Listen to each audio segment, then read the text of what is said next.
Good day, wherever you are. My name is David Kinsey, and I'm joined by my colleague, Roger Healy. I am the Director of Thun Financial Advisors, the International Investment and Financial Planning Group of Creative Planning, and I'm joined by my colleague, Roger Healy, who is one of our lead advisors and an expert in U.S. expat taxation.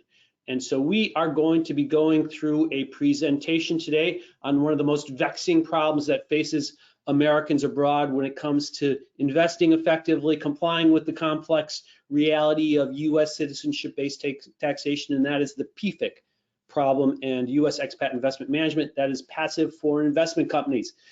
I'm sure a lot of you have said, oh, well, what are those? Who's ever heard of such a thing? I must not have any of those. That's such a crazy thing. I don't deal with those. But yes, you do. They are foreign mutual funds, as we're going to be discussing today.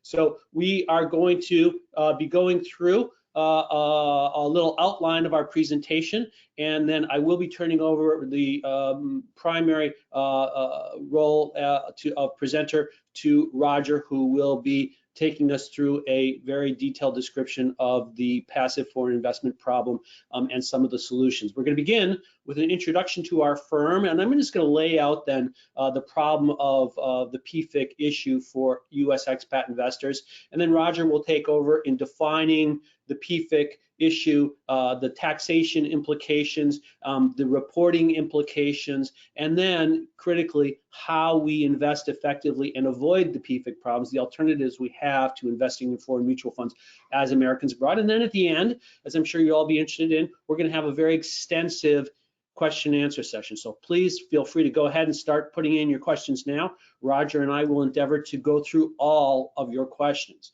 So we're looking forward to that. All right, let me tell you a little bit about Thun Financial Advisors and Creative Planning. For those of you who are not familiar with our firm, we are an investment management and financial planning firm. In 2020, Thun Financial Advisors became the international advisory group within Creative Planning, which is the registered investment advisor based in the United States, of which we are a part. We work on building comprehensive long-term wealth management strategies customized for the needs of expatriates. Not surprisingly, our clientele is very international in over 60 countries.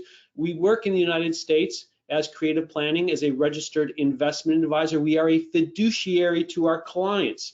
And you may be familiar with that concept, but if you're not, it's a very important aspect of how we work, requiring us to put our clients' interests ahead of our own, as we always do. Creative Planning, our parent company, of course, like us, is an investment management financial planning firm. They are focused domestically, whereas we are focused internationally. Creative Planning has been ranked for many, many years as always one of the top 2 or 3 leading advisors in all of the rankings. They have built an exceptional practice, highly recognized for their accomplishments in investing and planning and taking it to a whole new level in the domestic environment in the United States. They manage $60 billion as of December 21st, while Thun Financial Advisors itself manages about $700 million of that. We have offices in 17 states. Of course, Creative Planning, we are Creative Planning, and therefore they, like us, are a fiduciary to their clients. And we work through custodians, TD Ameritrade, Schwab, Pershing, and Fidelity. All right. Our team at Thun Financial within the larger Creative Planning is composed of 10 advisors and 2 financial planners, all of whom work specifically in the realm of working with cross-border families, Americans abroad, and lots of non-Americans abroad as well. Our team is very accomplished in all of the relevant areas of law and tax and investing and financial planning. We have great experience among our team of living and working abroad, having mixed nationality families. So not only do we have the technical skills to guide our clients to excellent investment outcomes and financial planning outcomes, but we know the complexity of being an American abroad or living in a cross-border family in the United States because we've lived it ourselves. And that gives us a unique insight and a unique ability to effectively work for our clients. Our firm, Thun Financial Advisors, has been recognized for its expertise in cross-border investing and planning for a very long time. All of these leading news outlets that you're familiar with have quoted us or interviewed us or profiled us. I myself, David Kinsey, as the head of Thun Financial, was a contributor to the Wall Street Journal on expat planning issues for a very long time as well. And so we're very proud of that coverage. But I want to move on now to the heart of today's presentation, and I'm going to turn it over to my colleague Roger Healy, and he is going to dig into the question of the PFIC problem. But I want to say right up front, while you may be thinking an investment management firm, why are they doing a presentation on what is a fairly technical tax issue? Well, tax is a big part of financial planning, and in the cross-border environment, good financial planning is all about helping our clients understand where the landmines are buried. And what we know is passive foreign investment companies, as Roger's going to talk about, is one of the biggest landmines that unfortunately comes back to haunt people, especially in the age of FATCA, unexpectedly. And that's why it's a critical component of our practice to work with our clients to make sure they understand what this is and how to deal with it. So with that introduction, I'm going to turn it over to my colleague, Roger Healy, who, by the way, has a long background in U.S. expat tax as well as international banking and investment advisory. So he is a great expert in the practicalities of understanding the PFIC issue, but also in the reporting of the issue for actual tax returns. All right, Roger, without further ado, over to you. Thanks very much, David. So I guess the big question is what's the problem and why are we all here? So this is probably the single most common mistake that US expats make when they're investing. And it's important to note as well that the whole PFIC regulation was not designed for expats. It was designed for Americans investing in foreign mutual funds and trying to avoid tax. So Congress, in its wisdom, came up with the PFIC regulations. Now, for many years, people didn't worry about it, but now that we have FATCA, all of the information about all of your accounts as a U.S. Citizen or lawful permanent resident, U.S. person taxpayer, is shared with the Internal Revenue Service. And they have collected lots of this information, and they can easily see where you're holding PFICs. And there are significant reporting requirements when you own a PFIC, and we'll get into some of that detail later, but I'd really like to kind of draw your attention to, an issue here, which is that if you wait for the IRS to send you a letter, it's too late. You get much better treatment from the service if you come forward and say, here's what I have, here's the filings that I missed from all my previous tax returns, get me up to date. And we'd encourage you to do that. So why is a PFIC a problem? So passive foreign investment companies, their particular issue is the way they're taxed. So in the default method of taxation, capital gains are taxed as ordinary income. Excess distributions, and I'll explain what that is later, are also taxed as ordinary income. So what you're looking at is instead of receiving a capital gains tax rate or a dividend tax rate on income that could be taxed at those rates in a non-PFIC vehicle, it's being taxed at ordinary income, so that's your highest income tax rate.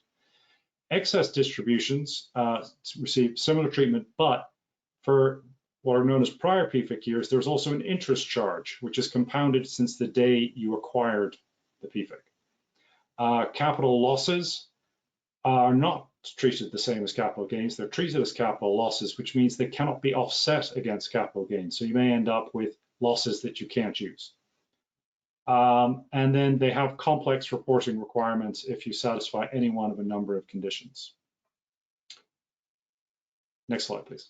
Thanks.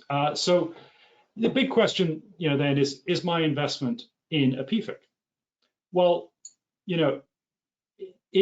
are you investing into something that's organized for investment? Now, the most obvious example of that, is what we would call a foreign mutual fund. But I don't want to be oversimplistic because, not everything that you can invest in is a mutual fund, and mutual fund is a fairly, English language term. So, are you investing in something that invests in other things? And then is this entity you're investing in foreign? So it's organized outside the United States.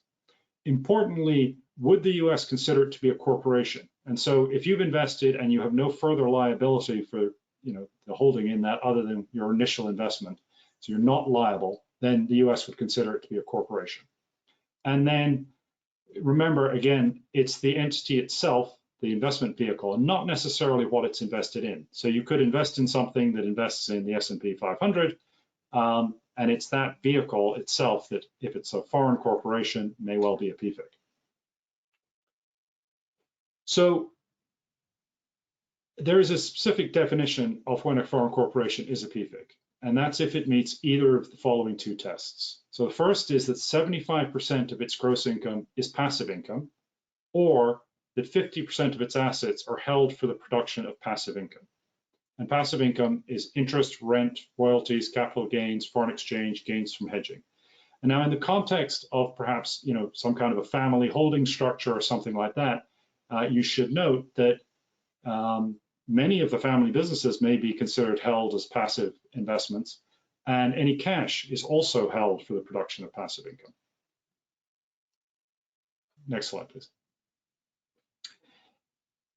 Investments that are easily found, that are easily identified as PFICs, are non-US mutual funds, non-US money market funds, UCITS.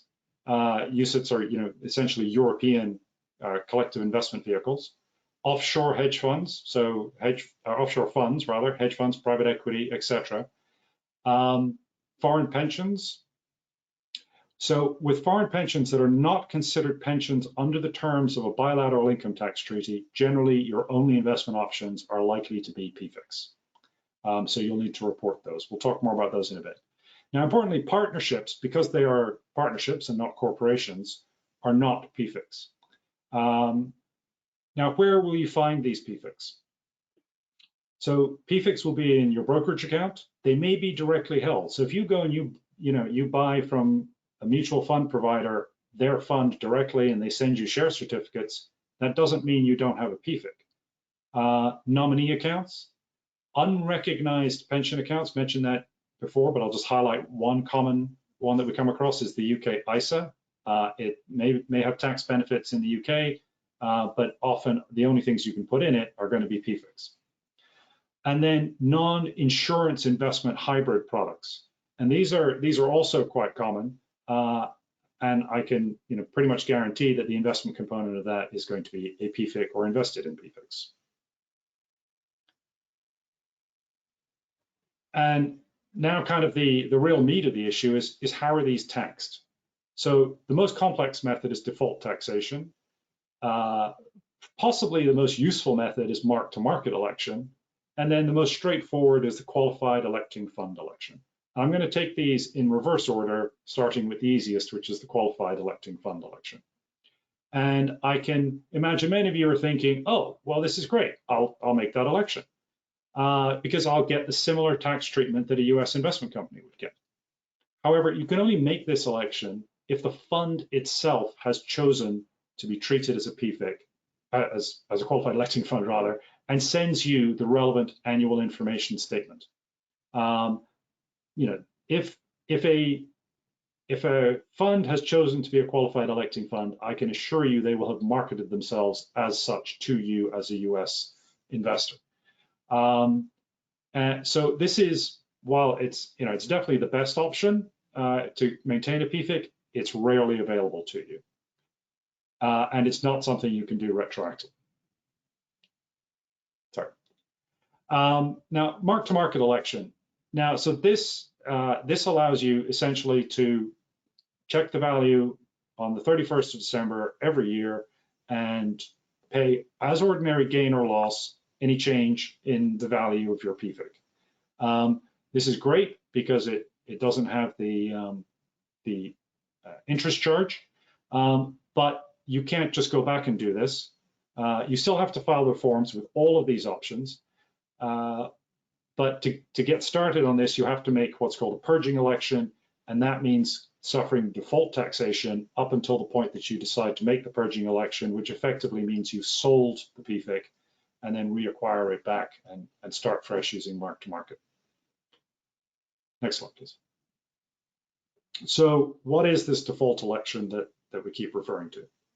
So with the default method of taxation, rather, with the default method, you have to determine, first of all, if you have excess distributions, and I'll get into that next. And then you have to allocate those excess distributions to pre-PFIC years, prior PFIC years, and obviously the current year.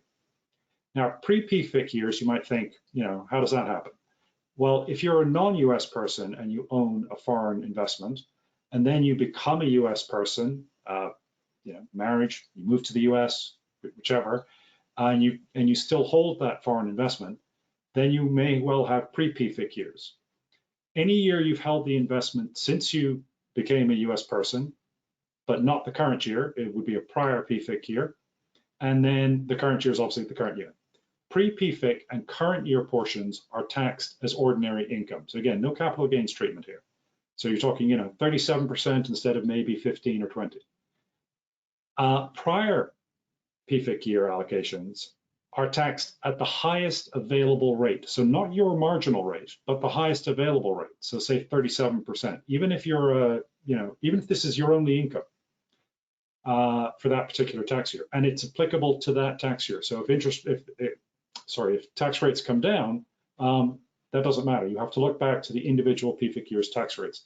And then again, there's that interest charge, which starts from the date of acquisition to the date of the distribution or disposition.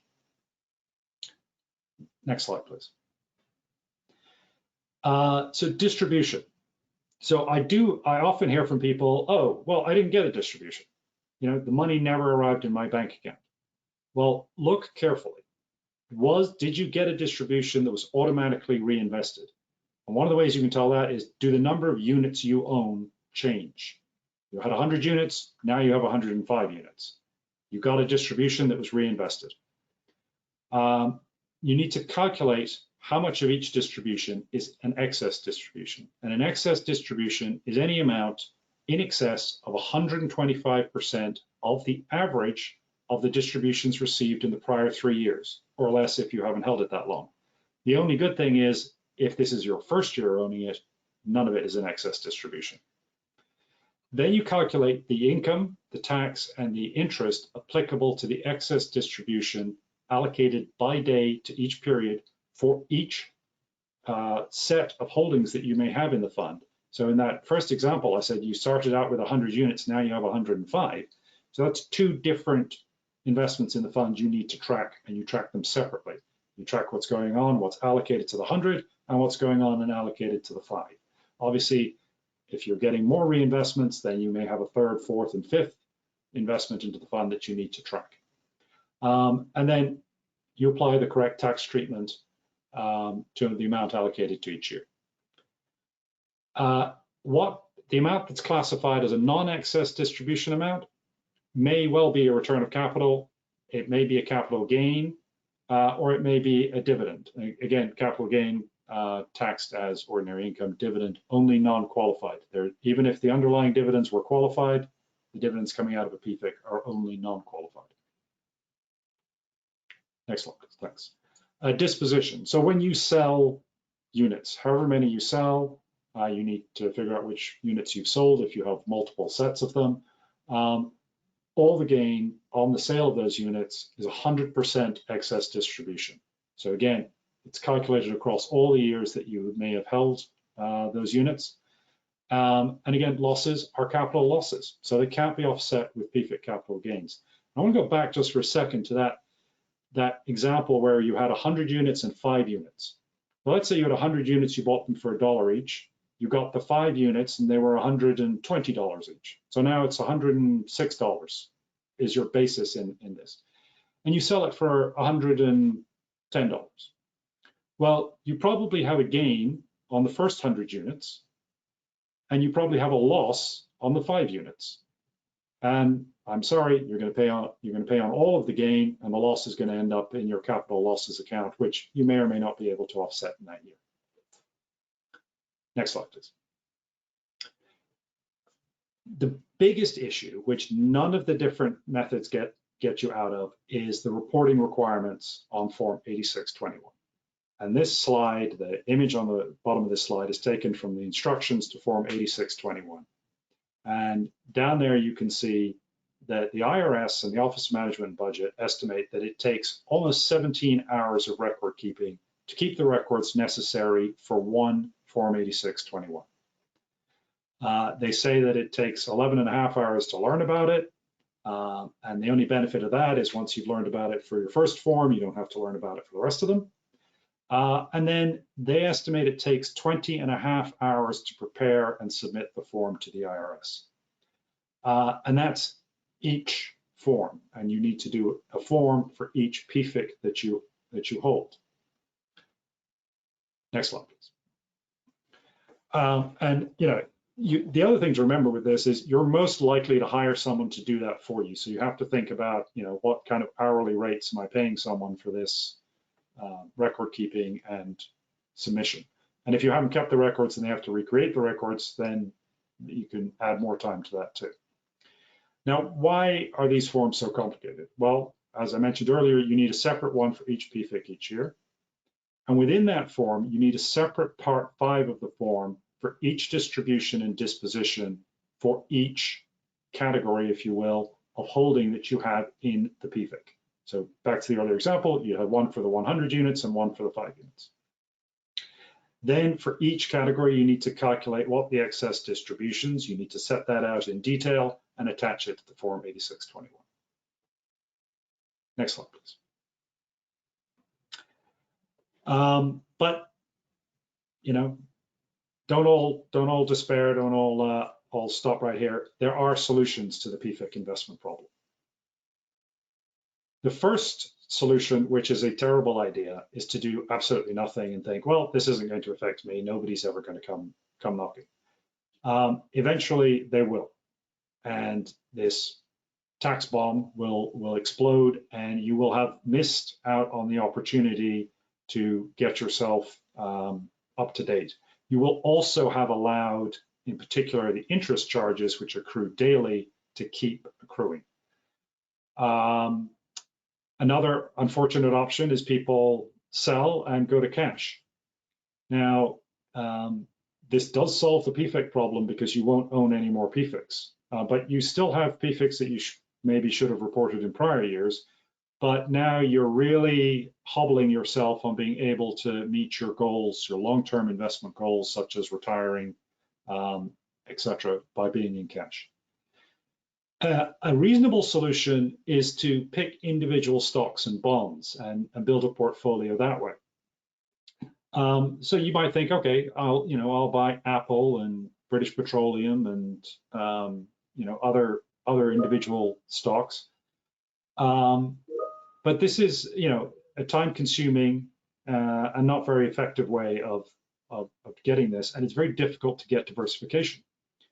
But now let's say you turn to the bond portion of your portfolio. Now you have to go and pick individual bonds, and you have to make sure those individual bonds are available from your individual bond broker.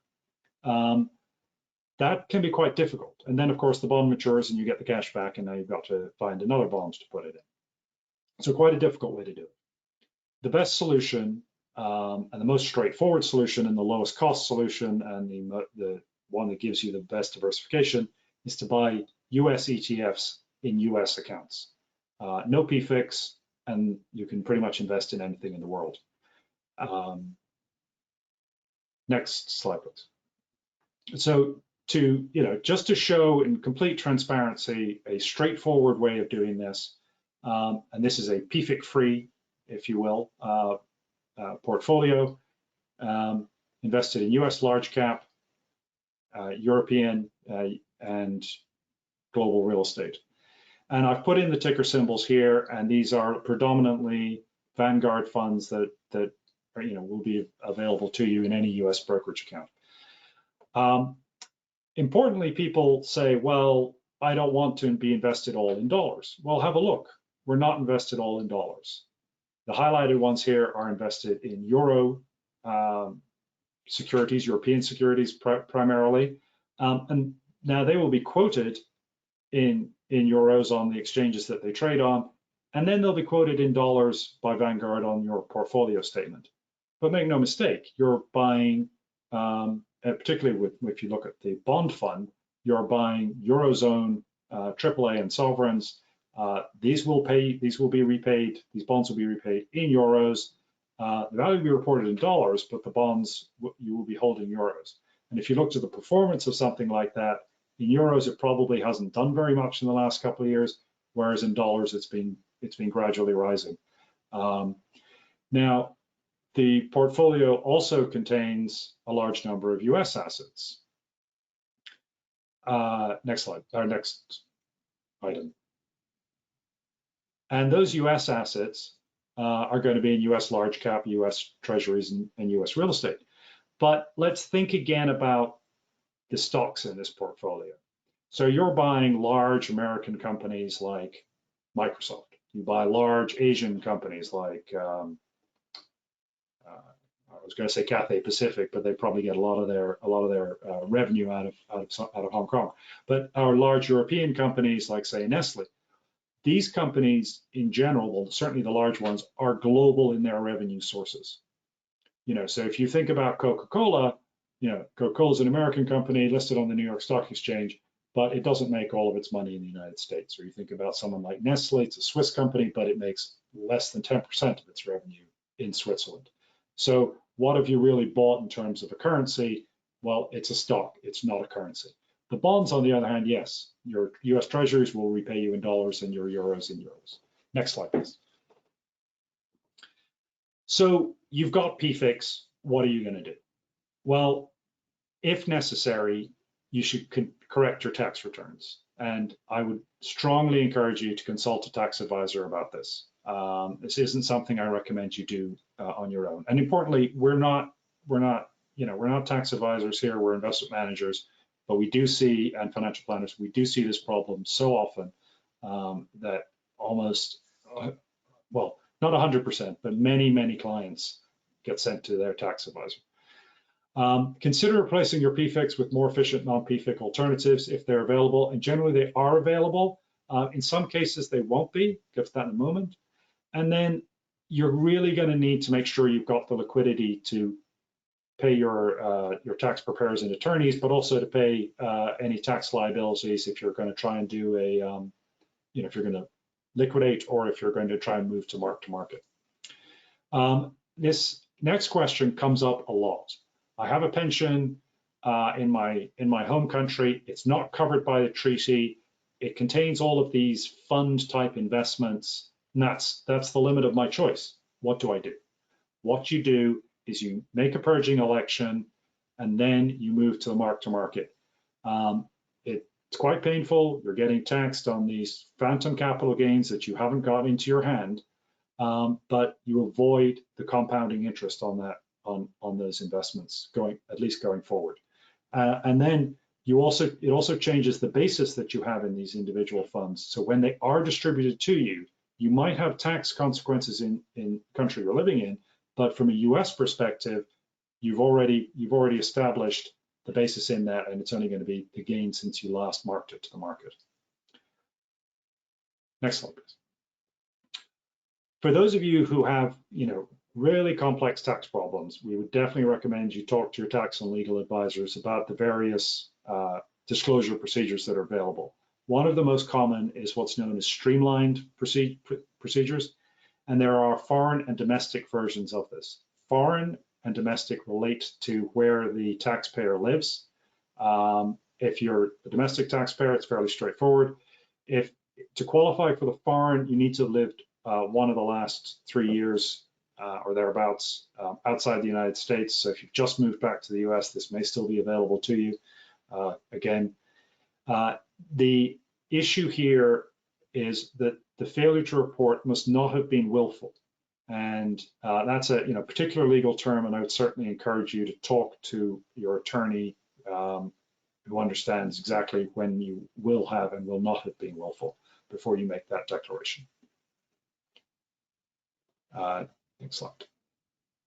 Importantly, no reporting is required if the aggregate value of your Pfix is under $25,000 at the end of the year, or $50,000 if you're married filing jointly. But there's a big caveat with that. You also must not have received a distribution or disposed of any of your PFIC during the year. And I'm going to reiterate, the distribution does not have to end up in your bank account. It could be a distribution with a reinvestment. And if that has occurred during the year, then you have a reporting requirement, even if you are not at this $25,000 threshold.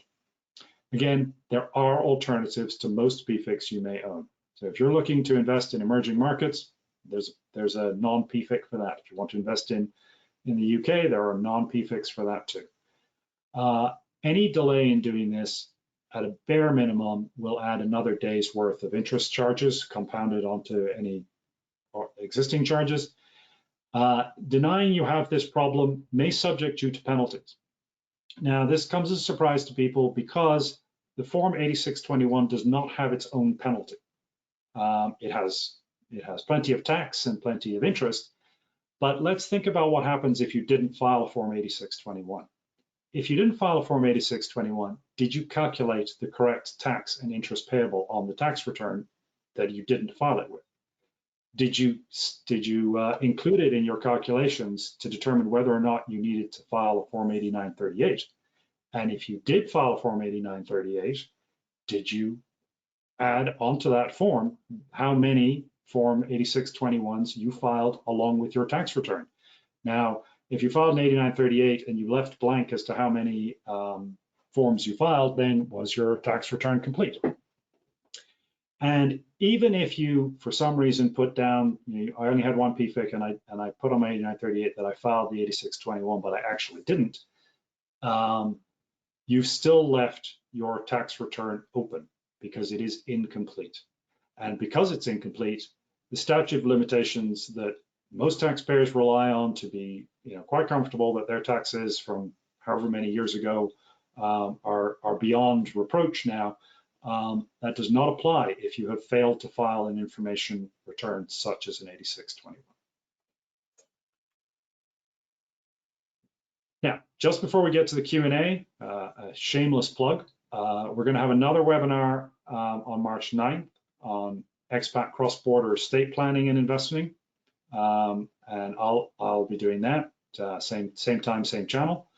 On April 1st, my colleagues Kathleen and Jake will have a very interesting presentation on college saving strategies for American families abroad, and we would encourage you to attend that too. Roger? Questions and answers. Excellent. All right, here. Let me just make a few comments before we get into the question and answer. That was a great presentation, Roger. And this is a really good explanation of this PFIC problem. And when you start talking about the reporting options and the complexity and the time involved in the record keeping, we really see that aside from the punitive taxation, the thing that gets you pulling your hair out about PFICs is actually reporting them properly or attempting to report them properly on a tax return. And that has always struck me as just one of these crazy penalties that Uncle Sam is imposing on Americans abroad, ultimately unjustly, but to some extent, I always like to find the silver lining. And if there is a silver lining, it's that, if you discover PFICs in your portfolio and you realize you have to get out of them and your alternative is to open up an account and invest in US ETFs, well, in the end of the day, you're getting a much better investment usually in any case. PFICs outside of the United States tend to be high fee investments, often associated with very expensive brokerage account setups and so on and so forth. So that may be the silver lining, if there is one, in this PFIC problem, because as Americans abroad, we all know that the citizenship-based taxation regime that creates this problem for Americans abroad is just a very unjust system. The other thing I wanted to comment on is, as you were talking about pensions, this is probably as the years have evolved here. We've been doing this well over 10 years now, and we really see a higher awareness of the PFIC issue, not only among our clients, but also now a lot of tax preparers. You go back 10 years ago, U.S. expat tax preparers, they didn't even ask their clients about these. They didn't even know what a PFIC was themselves, right? Because they didn't ask, they didn't tell, and you didn't put it on your tax return, and you got away with that. Well, of course, FATCA changed all that. right? And where we now increasingly see a lot of the problems and a lot of the confusion is in pensions, right? And you talked about this. And fortunately, when we're dealing with, and I'm sure this will come up in the question and answer session, when we're dealing with a pension in a country that has a treaty with the US, and if it's the kind of pension that's qualified by that treaty, usually employer-sponsored pension plans, we don't have to worry about the Pfix, right? Because it's the account, it's the pension that gets taxed, not the underlying investments. Where we see the biggest problem, however, where the Pfix are a problem, is in these offshore pensions, right? When you see people who say, oh, it's okay, this is a pension that I bought, it's in Guernsey, or it's in Jersey, or it's in Malta, or it's in offshore, some other offshore jurisdiction from Generali or AXA or one of these providers of these offshore pension schemes. The problem there is the IRS does not think of those accounts as pensions. It doesn't matter what the name is on them. They are not pensions under the IRS definition, and there is no treaty that qualifies them as pensions. So now you do look through the pension wrapper, and you have to deal with all the underlying Pfix. And that's where we see people really get in trouble, because they say, hey, this is a pension and I'm reporting it on the FBAR. Well, it doesn't matter that you're reporting it on the FBAR. Well, that's good that you are, but it's completely insufficient. Reporting any kind of investment that's a PFIC on the FBAR is not a substitute for properly reporting it as a PFIC on Form 8621, as I'm sure you would agree. All right, so Roger, why don't we get going through the questions? I'd like to read the questions out and I'll let you answer. How does that go? So sure, that works. We got a couple in advance. Okay, you want to start with some of those? Yeah, let me take some of those first. All right.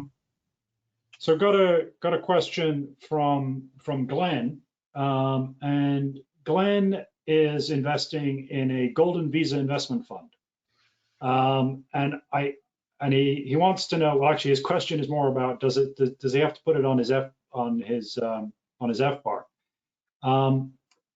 Now, this is an example of where you're buying a PFIC not for its investment, not for its not because you have to, but because it serves an entirely non-investment purpose in that it gets you the visa you're looking for, and that's perfectly understandable. And yes, you report it on your as a Pfig. Now, if you need to think about, and this is sort of generally applicable, is it an account that holds investments, or is it an investment that holds maybe other securities? If it's an investment like a fund that holds other securities, then it belongs on your Pfig. It doesn't belong on your FBAR because your FBAR is looking for accounts. You have no account carrier, if you will. Now, some people say, well, I'm going to report it on my FBAR too, just in case. Well, that's fine. I don't see that's a problem. But remember, your FBAR is looking for accounts, and to the point earlier, just because you've reported your pension on your FBAR where it belongs, your so-called pension, the contents of it need to be reported on the Form 8621 because they're Pfix. Question. Again, this is a question from Jerry. It's about Israeli options. And so some of the Israeli options, so the Israeli treaty is quite old. It's probably one of the oldest income tax treaties. And as a result, it lacks a lot of specificity. But there are certainly investments that are tax advantaged in Israel that are not pensions. They don't look like pensions. You can take it all out after a few years. And so they are highly unlikely to be pensions, to be recognized as pensions in the treaty, in which case you are looking at perhaps a foreign grantor trust, which has its own reporting requirements, and then the investments within it are most likely Pfix, which also have reporting requirements. Some of the investments are in fact standalone Pfix, so back to kind of the directly held Pfix. But with all of these things, I would encourage you to speak to a tax preparer that is an expert in both U.S. tax and who completely understands the taxes within your country. And knows the tax treaty. If you don't have a tax treaty, it's fairly straightforward. You're not going to have what would be a recognized pension, even if it is clearly a pension in your country. Another question now from Sharon. Can I easily identify stocks or ETFs that are Pfix? So generally, if it's an individual stock, it's highly unlikely that it's going to be a Pfix, but there are exceptions. If Berkshire Hathaway were not an American company, it would be a Pfix, but it's an American company, so it doesn't matter. But you have to watch for things like that. In general, if you've got a foreign brokerage account, it's unlikely, or it's likely that all of the fund options you're being given are Pfix. It's unlikely you're getting US ETFs, for example, into your foreign brokerage account. Can cryptocurrencies be a Pfix? And Sharon gives an example of China's Polkadot. Now, I'm not very familiar with China's Polkadot, but let's go back to the definition again. If it's a cryptocurrency like it's Bitcoin itself, then it's just an asset. And it, when you buy it or sell it, you have the purchase and sale of an asset. That's not a problem. If it's some kind of a collection of cryptocurrencies and it's not a US fund collection of these cryptocurrencies, then that fund, yes, is a Pfix. Sorry. Sharon then says, well, if foreign incorporated stocks and ETFs are Pfix, well, they're not. So the foreign ETFs are Pfix, individual stocks are likely not Pfix. And how do you diversify currency in your portfolio if you're not going to retire in the US? Well, again, if you go into the US and you buy a European, an ETF that invests in Europe, you're getting diversification. If you go into the US and you buy a US Euro bond fund, you may get your price every day in dollars, but you don't own any dollar investments in that bond fund. Back to the earlier comment about companies don't really have an individual currency because most of them earn their money around the world in lots of different currencies. Sharon also asked an interesting question about layers of Pfix ownership, and yet this is one of the most missed reporting requirements. If you're the first U.S. owner in a chain of companies which include Pfix, you likely have a reporting requirement because it hasn't been met along the way. So that's where you do need to try and understand if you own something that itself isn't a Pfix, but it owns Pfix. So that can be difficult. She goes on to ask, is the service IRS ever really going to get that detailed? Maybe not today, but I think we've all seen the way machine learning and data mining and that kind of thing are going, and they have been collecting data for quite a number of years now. I expect to see the fruits of that start to come and visit us. Email from Kirsten, and I think Kirsten is probably in Spain. She asks, are her stocks in Banco Santander and Banco Bilbao Vizcaya Pfix? Well, I can't really tell if you mean stocks in the companies themselves, which are unlikely to be Pfix, even though arguably banks hold lots of assets for investment, but they're kind of known not to be Pfix. But if you bought them, again, it depends what you've bought. If you bought a fund from them, whether it's in an account or not, that fund, if it's a Spanish fund, would probably be a Pfix. It goes on to say then that she has a Plan Individual de Ahorro, which I understand is a sort of a savings scheme, which has preferential tax treatment. That's definitely going to be, well, in itself, it may not be a Pfix, but it's likely to be an account that only holds Pfix. Kind of depends how that's structured.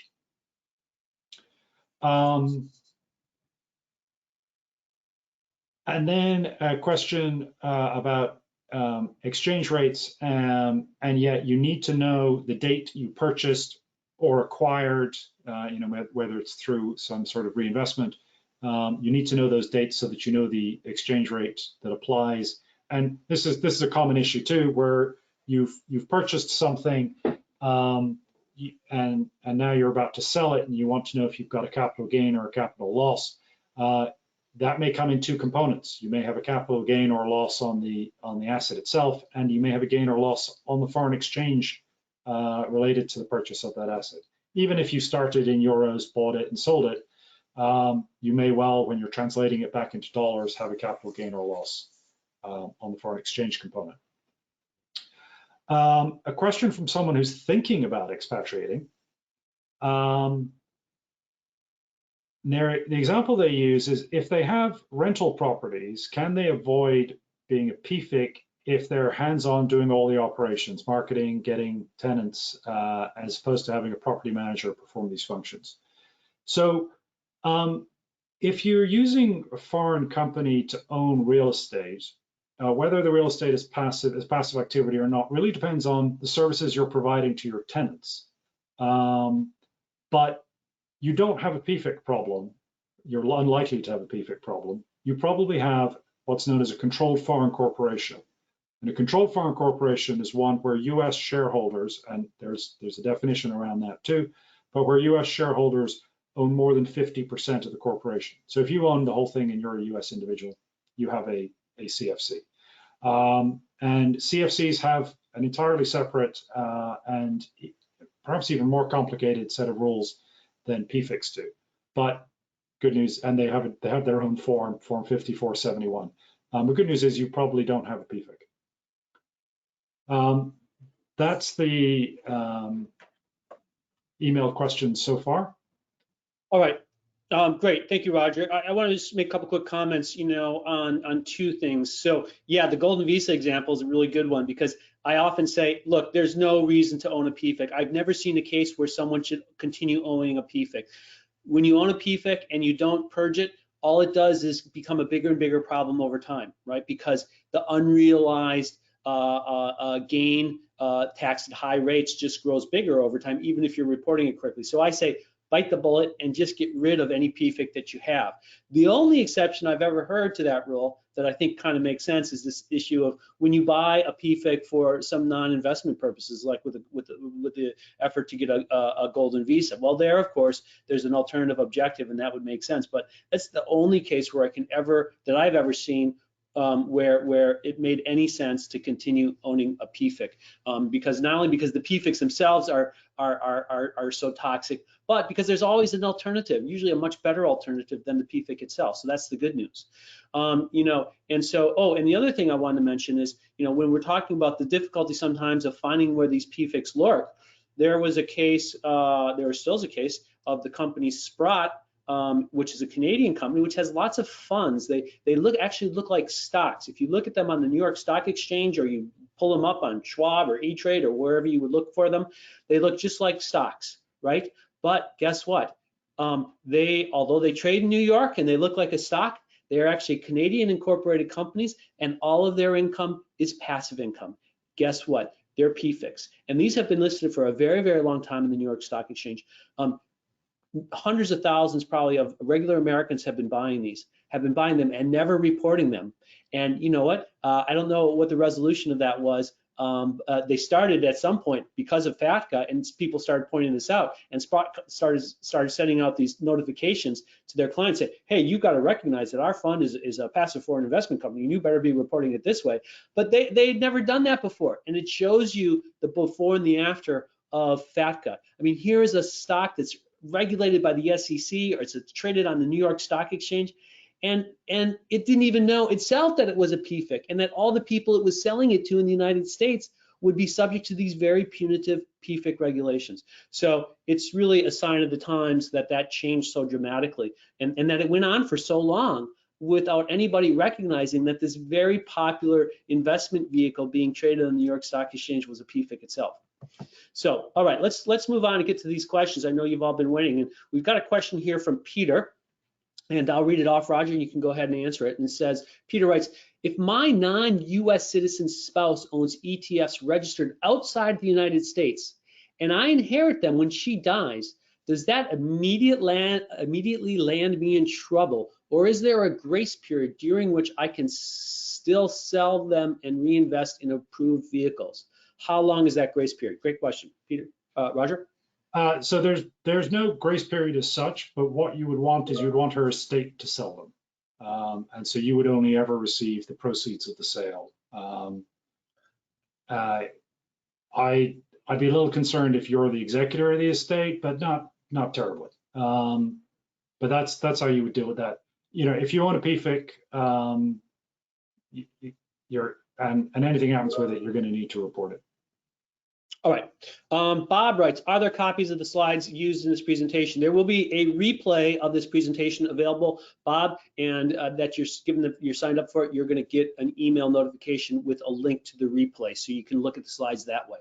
All right, moving on. Mark writes, how does a PFIC investment affect a couple who is a U.S. citizen and a non-U.S. citizen living overseas, say in the EU, and the PFIC is owned by the non-U.S. spouse and the U.S. citizen files married filing separately?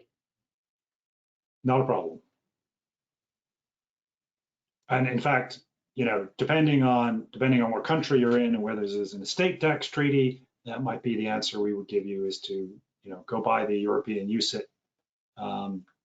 as opposed to the PFIC for the to use the U.S. term, the non-resident alien spouse who is not filing with you. Yeah, exactly. If you're married to a non-resident alien of the United States and you're not married filing jointly with her or him, then that person's assets are not subject to U.S. taxation, and so the PFIC rules are irrelevant.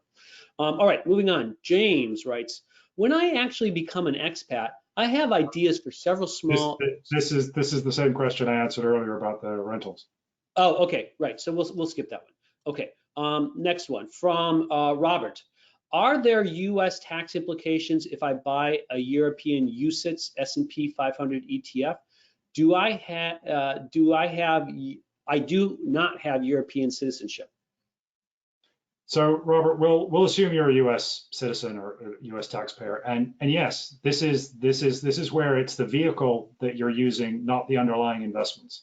So you buy the European could be the Vanguard S&P 500 UCIT out of Dublin. That is a PFIC. What you want to do is you want to buy the U.S. version of the same thing. And you know, it's a great example. Thank you, because it doesn't. The underlying investment isn't important for determining whether or not it's a PFIC.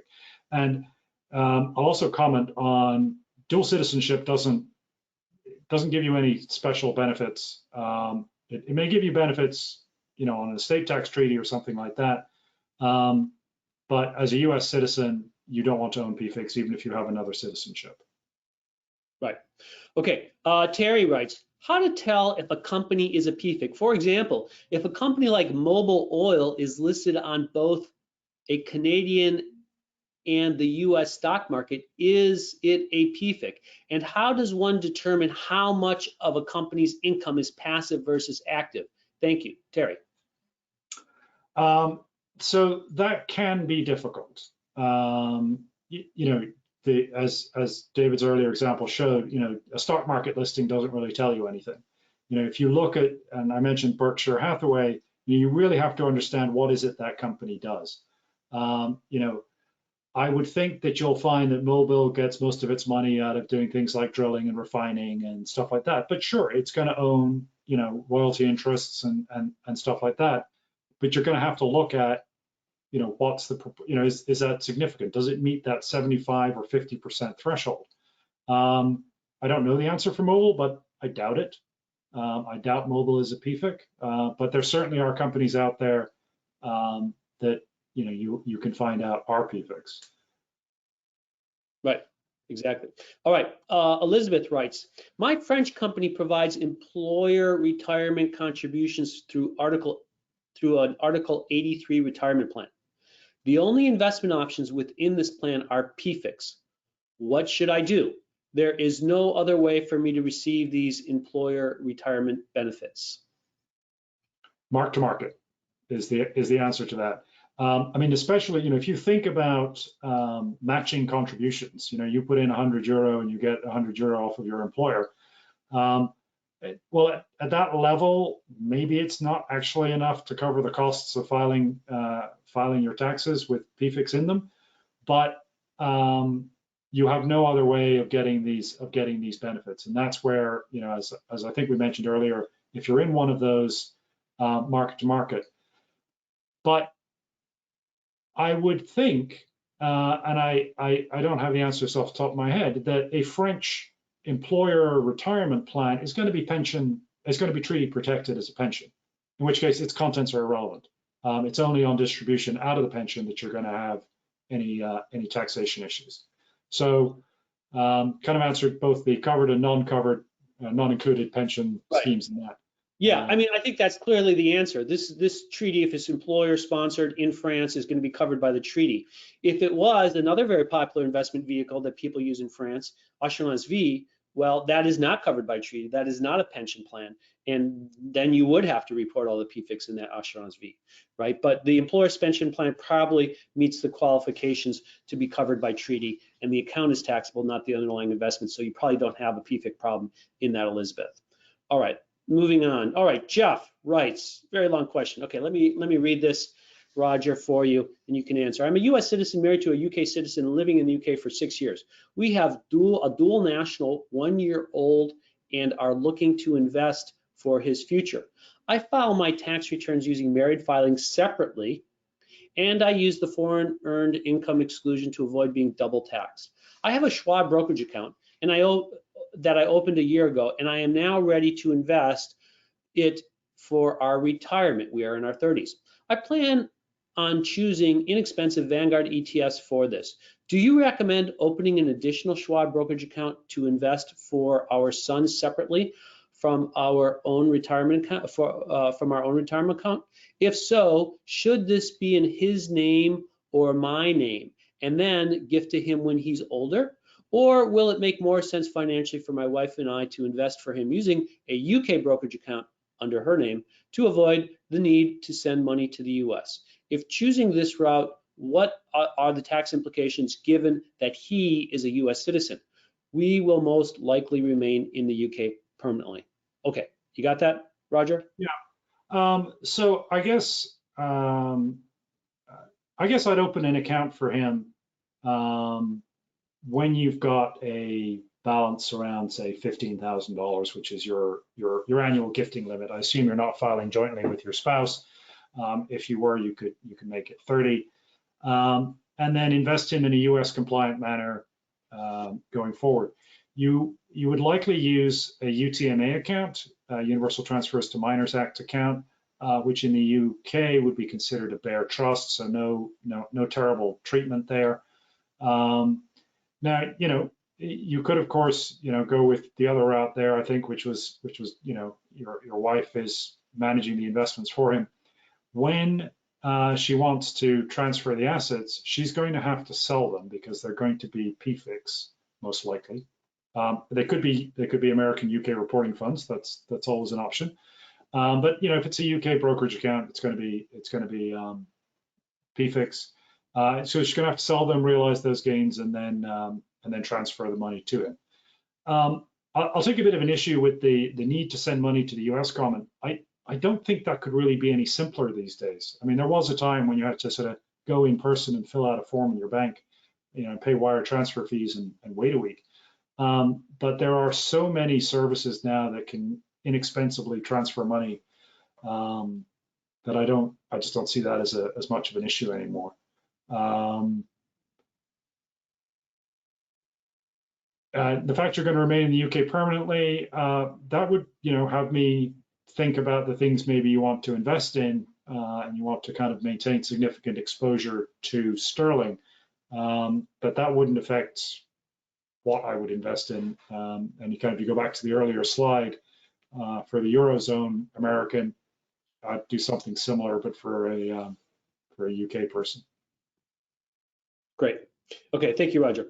All right, Kirsten, writes, should I file the FATCA even though I did not reach the maximum?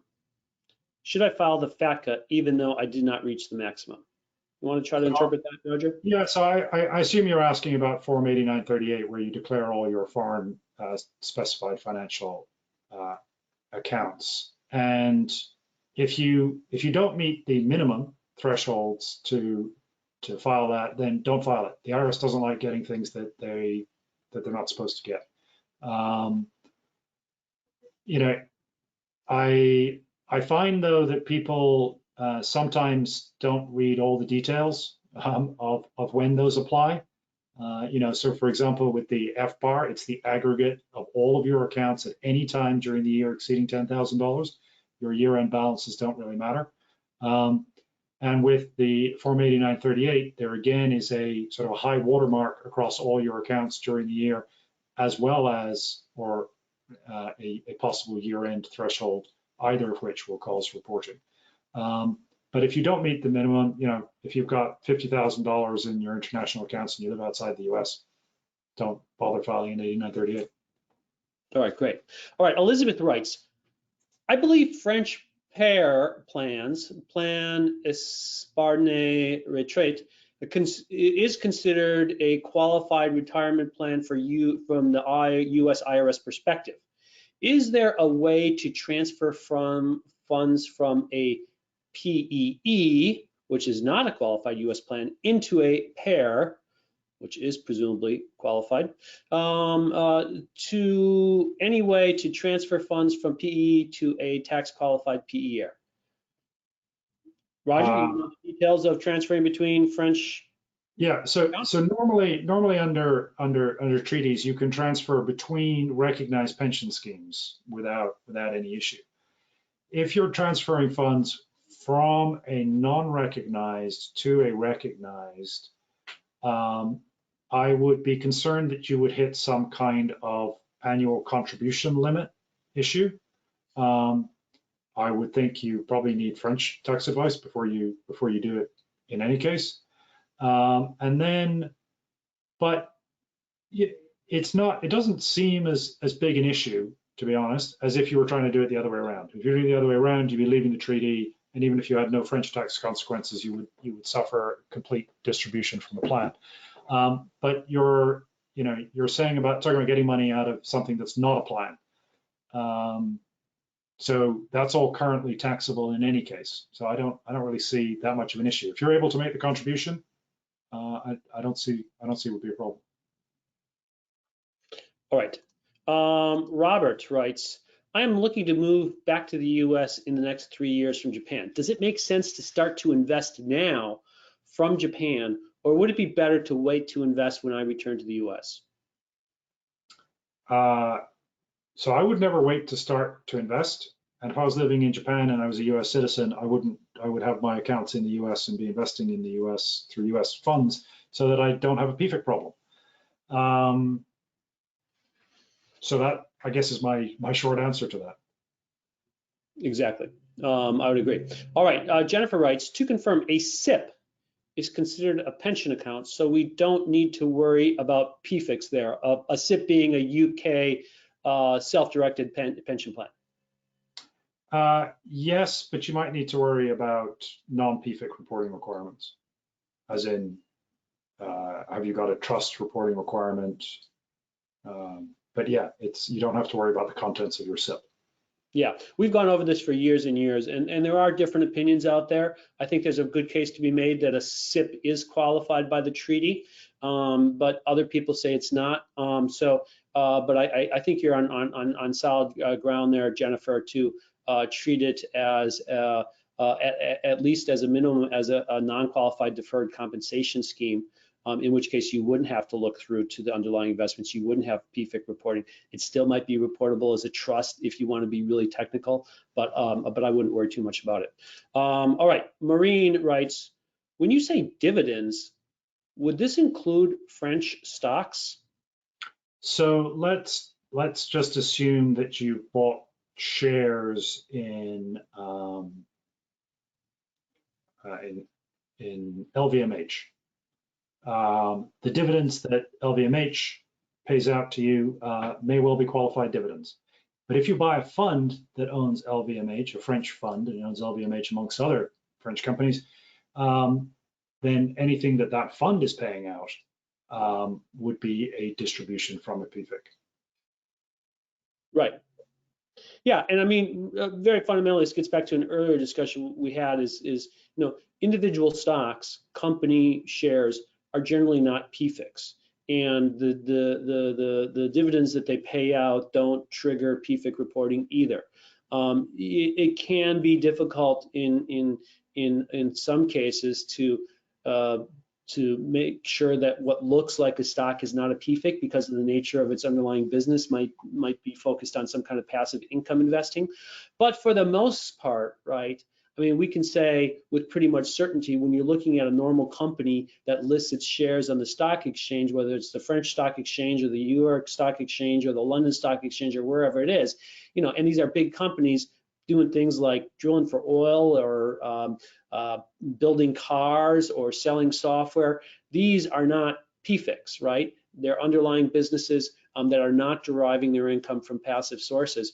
And so you don't generally, it's pretty rare that a listed company would somehow turn out to be a PFIC. So I wouldn't really worry about that. It's the funds of various types, specifically foreign mutual funds that are most likely to be the Pfix. That's where we have to be careful. All right, Maureen writes, I sold a 25-year life insurance in December 2020 as it reached maturity. Do I have to calculate the capital gains and losses over the 25-year period? So this seems to be the same person who just asked about French stocks. So I guess the question here is, was this a straightforward term life, or which probably wasn't, and you've got life insurance in quotes. So this is probably some kind of hybrid insurance investment product. It probably contains Pfix, and then yes, you will have to figure out how you allocate the gain, which is an excess distribution across the time you've held the investment. Right. Okay. Sylvia writes, I have received pension contributions from my Swiss employer, aside from the mandatory contributions. The interest earned is minimal, if any. Are these Pfix? Probably not. So again, you're looking to a pension account, a treaty protected pension account, the contents of which aren't particularly relevant. Right, especially if it's pillar one, that's for sure. Pillar two, Sylvia's probably talking about pillar two. Pillar two is treaty protected. If it's a pillar three investment, Sylvia, yes, you probably do have a PFIC problem in there. All right. And trust reporting. And a trust reporting issue, right. Brittany writes, many of the tax treaties cover pensions very vaguely. As an Irish resident, I've had one US CPA say an Irish occupational pension is qualified by the treaty, not a PFIC, and another one say that it is not, will be a PFIC. What do I look for in the treaty to be sure? What happens if you get incorrect advice? Well, look, this is a great question. I'll let Roger handle it, but this happens all the time. We see these interpretations of these treaties look at the exact same language, and two even really good CPAs come to a very different conclusion. How do you deal with in a situation like this, Roger? Yeah, so, well, the first thing you do is you take any treaty position, you have to disclose it.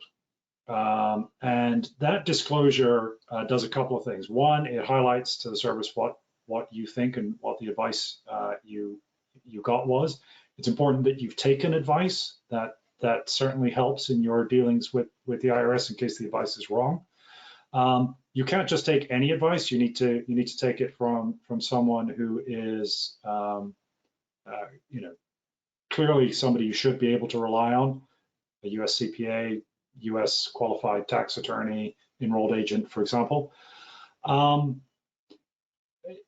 What do you look for to be sure? Some treaties are very specific as to what is a pension, at least in the technical explanations, which are generally available from the tax authorities. I would look there. If ultimately you get incorrect advice and you have taken advice and you have disclosed your positions, you are unlikely to suffer a penalty. You may end up having to pay taxes you should have paid, but that's that's something then that you should have paid anyway. So, and to kind of address the issue in here, it is highly likely that an Irish occupational pension is qualified, but I do think Ireland has a couple of investment options that would not be, that essentially are insurance products. Right. Okay. Thank you. All right.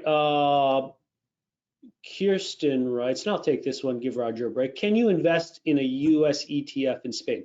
All right, Kirsten, good question. Yes, it's certainly possible that you can live in Spain and invest in a US ETF. Now, this raises the issue of having a broker who will sell you a US ETF. And you will find now in Europe, most, especially in light of the MiFID rules, which were rolled out widely in 2019, that European brokers will not sell you US listed ETFs because they do not meet the MiFID requirements. So that leaves you with the option of opening a US brokerage account and buying it through a US brokerage account. Unfortunately, many US brokers who may have, first of all, most US brokers will not open an account for you if you are in Spain. But if you even go to the ones that will, for example, Schwab or Interactive Brokers, they unfortunately now, also because of the MiFID rules, will not sell you a US ETF. So is there any way to be an American in Spain or other European countries and buy a US ETF? Well, yes, okay, there are two ways. So first of all, if you work with a firm like ours, a registered investment advisor in the United States or outside of the EU in any case, they do have the ability to buy on behalf of their clients US ETFs, and that's what we do. So all of our clients in the EU, we have no problem buying and selling ETFs as we build out portfolio strategies for them using those US ETFs. So that's one solution. But maybe you don't want to work with a firm like ours, you want to do it yourself. Okay, and I'm going to go here, as I often do, and just say, look, some people can just go ahead and open an account using a US address, right? So that the broker does not know that you live in Spain, right? You're using your US address, not your Spanish address, right? And as thousands and thousands of Americans living all around the world are doing every single day, right? And then you're not gonna have a problem buying those US ETFs. So that is one possible solution that I put out there for people who are frustrated by their inability to do basic financial things like buy an investment in the US when they live abroad. All right, the next question comes from Glenn. This is about the Golden Visa. I think we've answered this one, right? Roger, Yeah, okay. So we're gonna move on to Bradley, and Bradley writes, how do employer-sponsored retirement plans affect a US expatriate? Okay. So I guess trying to think about what your employer-sponsored retirement plan is. Obviously, if it's a US plan and you go on some sort of secondment, you either stay in it or you get stuck in it. You're suspended while you're on secondment somewhere else. If you go to a country again that's got a treaty, most likely the employer-sponsored retirement plan will be protected by the treaty, and you can invest in it, and you don't have to worry about, and it gets pension account type of treatment in that you get taxed on distributions, not on what's going on inside, and you don't have to worry about its contents. I think that's both sides of that. I mean, Bradley, this question is a little bit too vague to give a good answer to, because A, we need to know, are you talking about a US employer-sponsored pension plan or other country? What is that other country? Is there a treaty? Those are kind of the three variables I think we would really need to know here to give a much more thorough answer. All right, Jennifer writes, is the sample portfolio allocation in this example held in a US account then, not a UK based one? Okay, she's talking about, I'm gonna pull that up. Roger, is this portfolio something we would hold in a US account or in a UK account? This is in a US account. And these are all US ETFs that are used to complete the portfolio, not a UK or any other country account. Right. Okay. Matt writes, and I'll take this one. any initiative to influence this PFIC policy, which seems to have caught many more things in its net than it was originally intended to? Great question, Matt. No, I don't think you're really going to see a change in this policy. The PFIC rules are around since I believe 1973, and really kind of understanding the origin of it, it explains why it's probably not likely to go away anytime soon.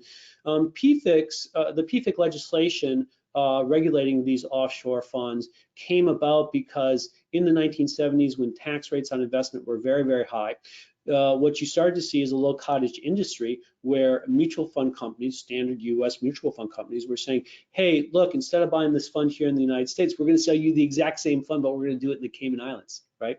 And it's going to be a fund that doesn't distribute, and what we would call an accumulating fund now in Europe. And without those distributions, you've got no tax liability. So when we pay out a distribution, you don't have to pay 70% on it. And so the U.S. government got wise to that. They're saying, well, you're just selling these people the same investment, but you're doing it from the Cayman Islands, and you're avoiding all the current taxation on the current income. We're not going to let you get away with that. So they said, fine, you can have your investments in the Cayman Islands, but we're going to slap on these special rules, these PFIC rules, passive foreign investment company rules, and make it really, really punitive for you to take that approach, because you're using it to avoid taxation, on what should be taxable income in the United States. Now, if you think about that, I would say it's actually a reasonable policy, right? What's not reasonable about that is when you apply that to an American abroad, right, who wasn't going to the Cayman Islands to avoid US taxation. They were living in Switzerland or Japan or Hong Kong, and they were just doing what everybody else around them does. They buy the local mutual funds, right? This wasn't some scheme to avoid US taxation. But the rules don't make that distinction. The rules say non-US fund getting passive income, non-US corporation getting passive income is a PFIC, and you got to report it this way. We don't care if you're an American citizen, right? And so some of the proposals out there from organizations like the American Citizens Abroad have been focused on something like the same country rule, where the US agrees to tax something like a PFIC the same way it's taxed locally in the country where the person resides. That's kind of the most reasonable proposal that maybe the U.S. government could accept, but it's been rejected, and those proposals are going nowhere. I would also point out that the PFIC rules are not unique to the U.S., right? The UK has their own version of the PFIC rules. They're called offshore reporting fund, non-reporting fund rules. Okay, Germany used to treat, although they've reformed this a bit now, a lot of countries around the world have special rules for the taxation of funds outside of their country for pretty much the same reason, to avoid or prevent people from using funds outside of their national domain to avoid income that would be taxable if it was in a fund registered and taxed locally in that country. A lot of people say, oh, this is nothing but, the PFIC rules are nothing but something that the banks, the mutual fund companies got Congress to enact to provide protectionism, right? To make it, very, very important, very, very punitive to use non-US funds. It's not really where it came from. It looks like that, but when you really understand the genesis of the law, that's not what they're doing. And this is not what other countries are doing. They're trying to prevent people from going offshore to avoid tax, right? And that's why these PFIC rules, like these other rules in other countries, exist. And because companies around the world are cracking down on income avoidance through offshore accounts, these PFIC rules, just like the rules in other countries, are not going away anytime soon, I don't think. Roger, anything you would add to that, or? No, I mean, I think the comment that PFIC wasn't targeted, and therefore maybe targeted at U.S. expats, and so maybe it would be relieved. There are a lot of unintended consequences to tax laws, and very few of them ever, I think, get fixed. So I wouldn't hold my breath. Yeah, that's very well stated. All right, so we got a lot of questions yet, Roger, so we're going to start going through these very fast. So I'm going to read them and you're going to answer them, and we're going to go on to the next one real fast. All right, I'm an American living in the UK. Would you say it is generally not advisable to participate in a company pension plan here? I am just starting a new job with an architectural firm in London, and I need to decide if I should participate or opt out and channel my income into American investment accounts. Great question. One, you're probably going to get tax deferral. The pension account is probably recognized under the treaty, and you may well get an employer match. And if those are all true, then I don't see why you wouldn't. But you might decide you're just going to invest into the pension up to the amount of the match, and then put the rest into your U.S. brokerage account. Yeah, I mean, we work with hundreds of clients in the UK, and the UK pension scheme, given that it's qualified by treaty and a very common way to save money in employer-sponsored pension schemes in the UK, it makes sense, I think, pretty much for anybody in the UK, even Americans in the UK. Doesn't create that big of problems. The only case that I can think of is if you're only going to be there for a couple of years and you don't want to get stuck with, an old pension account in the UK with 12,000 pounds in it, then maybe you want to think twice. But if you think you're going to be there for longer, I would do it. There are big tax advantages on the UK side. All right, Michael writes, is a US citizen resident in the EU holds BlackRock ETFs in a European account, for example, Liechtenstein Bank. Are these considered Pfix, although BlackRock is a US company? Great question. Right, so which BlackRock ETF do you own? Most likely you own one from Dublin or Luxembourg, in which case it's a Pfig. If you happen to own the US version, then it wouldn't be a Pfig. Yeah, it's highly unlikely that it's the US version because the European banks are not distributing European ETFs in Europe anymore. So almost certainly, I mean, BlackRock, just like Vanguard, has all the same funds, right? They have the funds trading in New York, which are not Pfix, they're US domiciled, but they have the exact same fund that trades in Liechtenstein, right? And the one in Liechtenstein trades in, it might be domiciled in Liechtenstein, it could trade in London or Frankfurt, but in any case, it's not US. And even though it's BlackRock and even though it invests in US stocks, it's a Pfig. All right. Bob writes, can you expound on non-qualified pensions and how do you get the detail of investments held? Roger? So it's qualified if it's covered by the treaty or recognized by the IRS as a qualified pension. And then you're going to have to ask the account provider as to what's in the account. And generally, that these days is fairly transparent. They're giving you a, albeit limited, menu of options for you to pick. Right. Yeah. So the treaty is the double taxation treaties that the U.S. has with many countries, but not all countries. All right. IB writes, it may be hard to avoid the PFIC issue with the best solution with US ETFs. For example, depending upon what country you may be restricted to buying investments, e.g. expat living in France, US brokerage restricts buying. Is a French brokerage account buying US ETFs a useful workaround? Or is there something else in that restriction to be aware of? So can you just buy the US ETFs through your French brokerage? So probably not. So again, this kind of goes. This is where the problem isn't yours. Rather, it's the distribution rules that apply to the brokerages. So the European brokerages have to comply with MiFID rules, and the US brokerage have to comply with the SEC rules, and they are incompatible. So you'll find that European brokerages will not provide you with US ETFs because they don't have what's called a KID, a Key Investor Disclosure.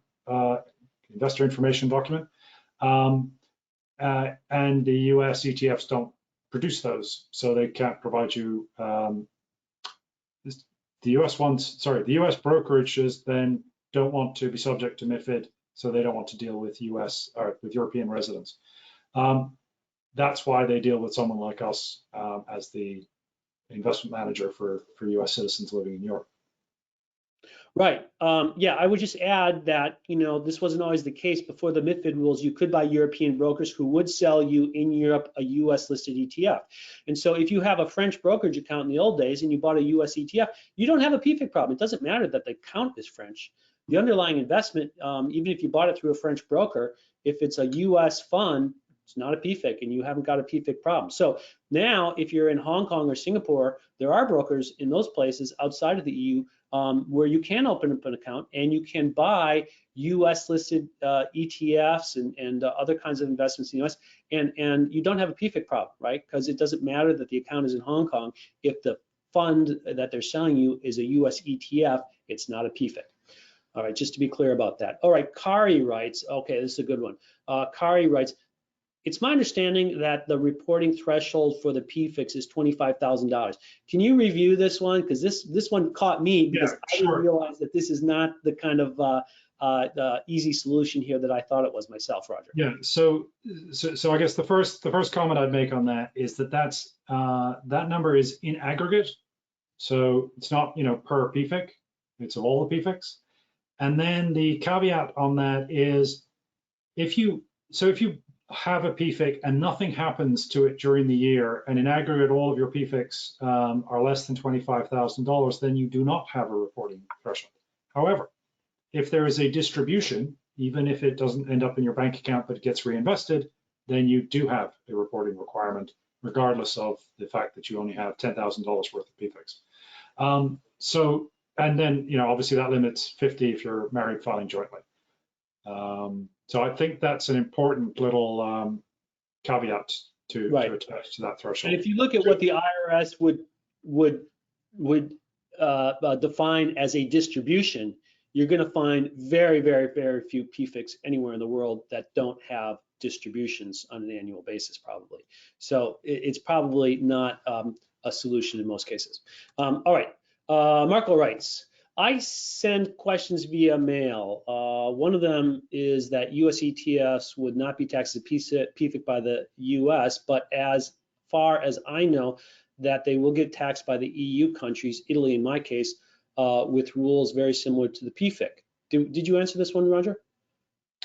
I've actually answered Marco this one already. I mean, so if you need to invest in individual securities other than US ETFs, then that's one way of doing it. The other interesting factor for a lot of our clients is if your investments are in a US pension fund, like a 401k or an IRA or something like that, then and you have a treaty protection, you get the same opacity, if you will, in that what's going on inside your retirement account isn't relevant to the other country. So you would be able to buy individual securities and you would be able to invest in ETFs in the retirement account. In fact, you could in a UK context where they have a list of reporting funds, you could invest in a non-reporting fund in your US retirement account. Okay, Tony writes, you answered this one already, but why don't you answer it very quickly again, Roger, because it's so hot. Are the cryptocurrency investments considered PFICs? So again, is it the individual currency? Do you own Bitcoin itself, or do you own one of the sort of Bitcoin trusts? Because if you own a fund that owns the cryptocurrency, then you own a PFIC. If you own the cryptocurrency itself, then you just own an asset, a reportable asset, and likely to soon be reportable on your FBAR, but already a box you need to check on your 1040 when you file it. Right. Okay, Ruth writes, if you have already declared on your FBAR holdings an insurance pension type savings account, mine is from Italy and has been tax deductible from Italian taxes dating from pre-FATCA era, can you just declare it when you cash it in? If it is under 25,000 euros, is that not taxed? So no, you need to declare it once there's activity in it during the year. Yeah, just putting something on an FBAR doesn't mean it's not reportable in many other places on your U.S. tax return. That's something that comes up all the time. All right, Bob writes, please clarify. Even if no Form 8621 is required, less than 25 or 50,000 K, the investment is still considered to be a PFIC and subject to onerous rules, correct? Yeah, that's correct. And so, let's just say you've got this PFIC and you've had it for a number of years and it doesn't distribute. It's for whatever reason. When you sell it, you then have a disposition of your PFIC, and you'll go straight into the reporting requirement and all the onerous rules, which, as I mentioned, go back to the date of acquisition. Good point. All right, Maureen writes, what is the statute of limitations? How far back does one have to go to get to report PFICs? I never knew anything about PFICs until FATCA. Great question. Thank you, Maureen. This is an important one.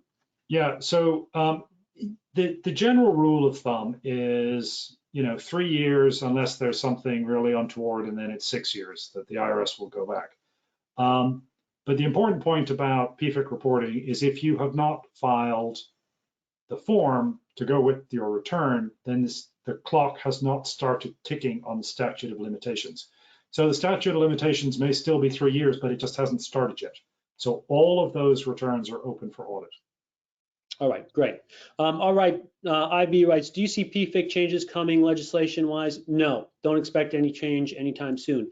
I answered that one already, IB. Michael writes, does FBAR reporting only require reporting of the cash on foreign accounts, or should they include, for example, the value of equity debt holdings? Okay, this is an FBAR question. Roger? Yeah, so the FBAR requires you to report the value of the account. It doesn't care what the content of the account is. So a foreign account, whatever it holds, what's the highest value in dollars during the year, and that's the number they're looking for on the FBAR. Right. Okay, Robert writes, from one of your last webinars about US-based brokers closing expat accounts, how is it possible to invest in US ETFs if brokers won't take you? Again, Robert, my non-official advice is that what I see a lot of people doing, and this is very old and very common practice, is opening a US brokerage account using a US address. And that, especially if you are in Europe now, is about the only way you can do this and buy US ETFs on your own. All right, I hope that helps. But if you're outside, but I should expand, if you're not in the EU, and you didn't say where you are, Robert, if you're in most countries outside of the EU, Schwab will probably take you. Right? You can open an account there, or Interactive Brokers will take you, and you can buy US ETFs from them in most countries, not all. All right, great. Okay, Glenn writes, are there specific steps a fund has to take in order for me to make the MTM election for PFIC reporting, or is that always an option available to me at my discretion? Good question. So it's an option available to you. I hesitate a little around the always part because I think if you switched into the mark-to-market election, you have to continue doing it until you dispose of it. And remember, to start using it, you have to make what's called a purging election, which is to treat it as you have sold the investment and reacquired it, and that's your new mark. But you pay all the tax and interest on the default method at the point of that purging election. Right. Okay. Michael writes, if you give up your U.S. citizenship and become a covered expat and pay the exit tax, can you acquire Pfix after expatriation without U.S. tax consequences? Yes, even if you are treated as a covered expatriate, once you have left the country or left U.S. citizenship, you are now a non-resident alien. And there are some special rules for former U.S. citizens with respect to U.S. taxation, but it doesn't affect PFIC reporting, right? You can own a PFIC and you would not have to report it as a PFIC, even though you once were an American and you expatriated as a covered expatriate. All right, IB writes, are France-based pension plans have the PFIC issue, or are they covered by the treaty? Good question, IB. It depends on the plan, right? There are certain things in France that are definitely not covered that look like pension schemes, such as assurance vie. Those are not treated, not covered by the treaty, and they're full of PFICs. But then there are things like employer-sponsored pension plans, PERs, for example, which generally are covered by the treaty. And so you're dealing with the account reporting, not the underlying PFIC issue within them. So you're probably okay there. All right, let's move on to Ruth. Ruth writes, I have received conflicting advice from expat financial advisors about using a U.S. Address, address of a friend of mine, though which to own U.S. ETFs as Vanguard as recommended in previous slides.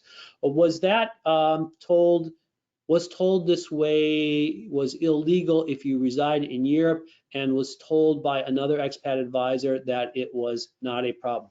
Okay, Ruth, I'll answer this one. So you're saying you've heard some expat advisors, probably including me, saying just go ahead and use a U.S. address to get your account open so you can buy U.S. ETFs on your own, and others have said that that's illegal. Well, I know of no such rule that says it is illegal to open an account using an address from your residence in the U.S., your residential address in the U.S. Furthermore, financial institutions may not want you to do that, and they have the right to restrict you from doing that. But I have never ever been shown any rule that says it is illegal for an American to use a U.S. address to open up a U.S. account, right? Even if they live outside the United States, if the financial institution is willing to open up that account. So this is not something to worry about. This is not illegal. When somebody says it's illegal, it's probably because they're trying to talk you into opening an account with them. They're trying to scare you into not using the U.S. account. But you can use a U.S. address. If you work with us, you don't need to use a U.S. address. We can open up an account using your local address and buy the ETFs for you in any case. So I'm not saying this to serve my own purposes. I'm saying this because there are hundreds of thousands of Americans out there who want to invest themselves or don't have enough money to hire a firm like ours. And I think it's a reasonable solution to simply open up an account using a U.S. address. But not everybody agrees with that. But I challenge anyone to show me where it is illegal. And so I'll leave it there. All right, Stephen writes, is a life insurance in Germany which is based on mutual funds, a PFIC problem? Same question for an employer-sponsored pension scheme, which consists of investing in fidelity funds in Germany. Roger? So Stefan, the likelihood is that yes, the life insurance investment hybrid is a PFIC problem or contains PFIC problems, whereas the employer-sponsored pension scheme in Germany is treaty protected, and it doesn't really matter what you're investing in. There. Right. And I'd kind of like to make a quick comment on legality or illegality. Owning PFICs is not illegal. It's just not very tax advantageous. Exactly. And let me comment on Stefan's note that the funds in his German pension scheme are from Fidelity. Well, it's probably it is irrelevant, right? It doesn't. You think, oh, Fidelity, well, those must not be PFICs because that's a U.S. company. Well, Fidelity has funds all around the world that are not U.S. registered, and just because Fidelity is a U.S. company, just like we talked earlier, BlackRock is a U.S. company, and so is Vanguard a U.S. company. If they are registering their funds outside of the United States, as they do, right? Those versions of those Vanguard, BlackRock, and Fidelity funds are Pfix. All right. Next question comes from Thomas, and we're gonna get going even faster now so we can get through all these questions. Thomas writes, what key language should one look for in respective U.S. tax treaty to determine if respective foreign pensions are covered by a bilateral treaty? I think the next is a bit of a clarifying one, thinking specifically about US Ireland. I'm thinking specifically about the US Ireland treaty. Regards. Yeah, so it's probably in Article 18 that'll deal with pensions, but you're looking for, and you may want to look through the technical explanation. You're looking for the definitions of a pension. And think about it in terms of what the US considers a pension. So is this an employment-based pension sponsored by your employer, open to everyone in the company, maybe with a match, has some sort of tax deferral component in it. The distributions will be taxed when they come out. Then that is likely, it looks like a pension, it sounds like a pension, it's considered a pension. You'll probably find then that that's going to be covered under Article 18 in the treaty.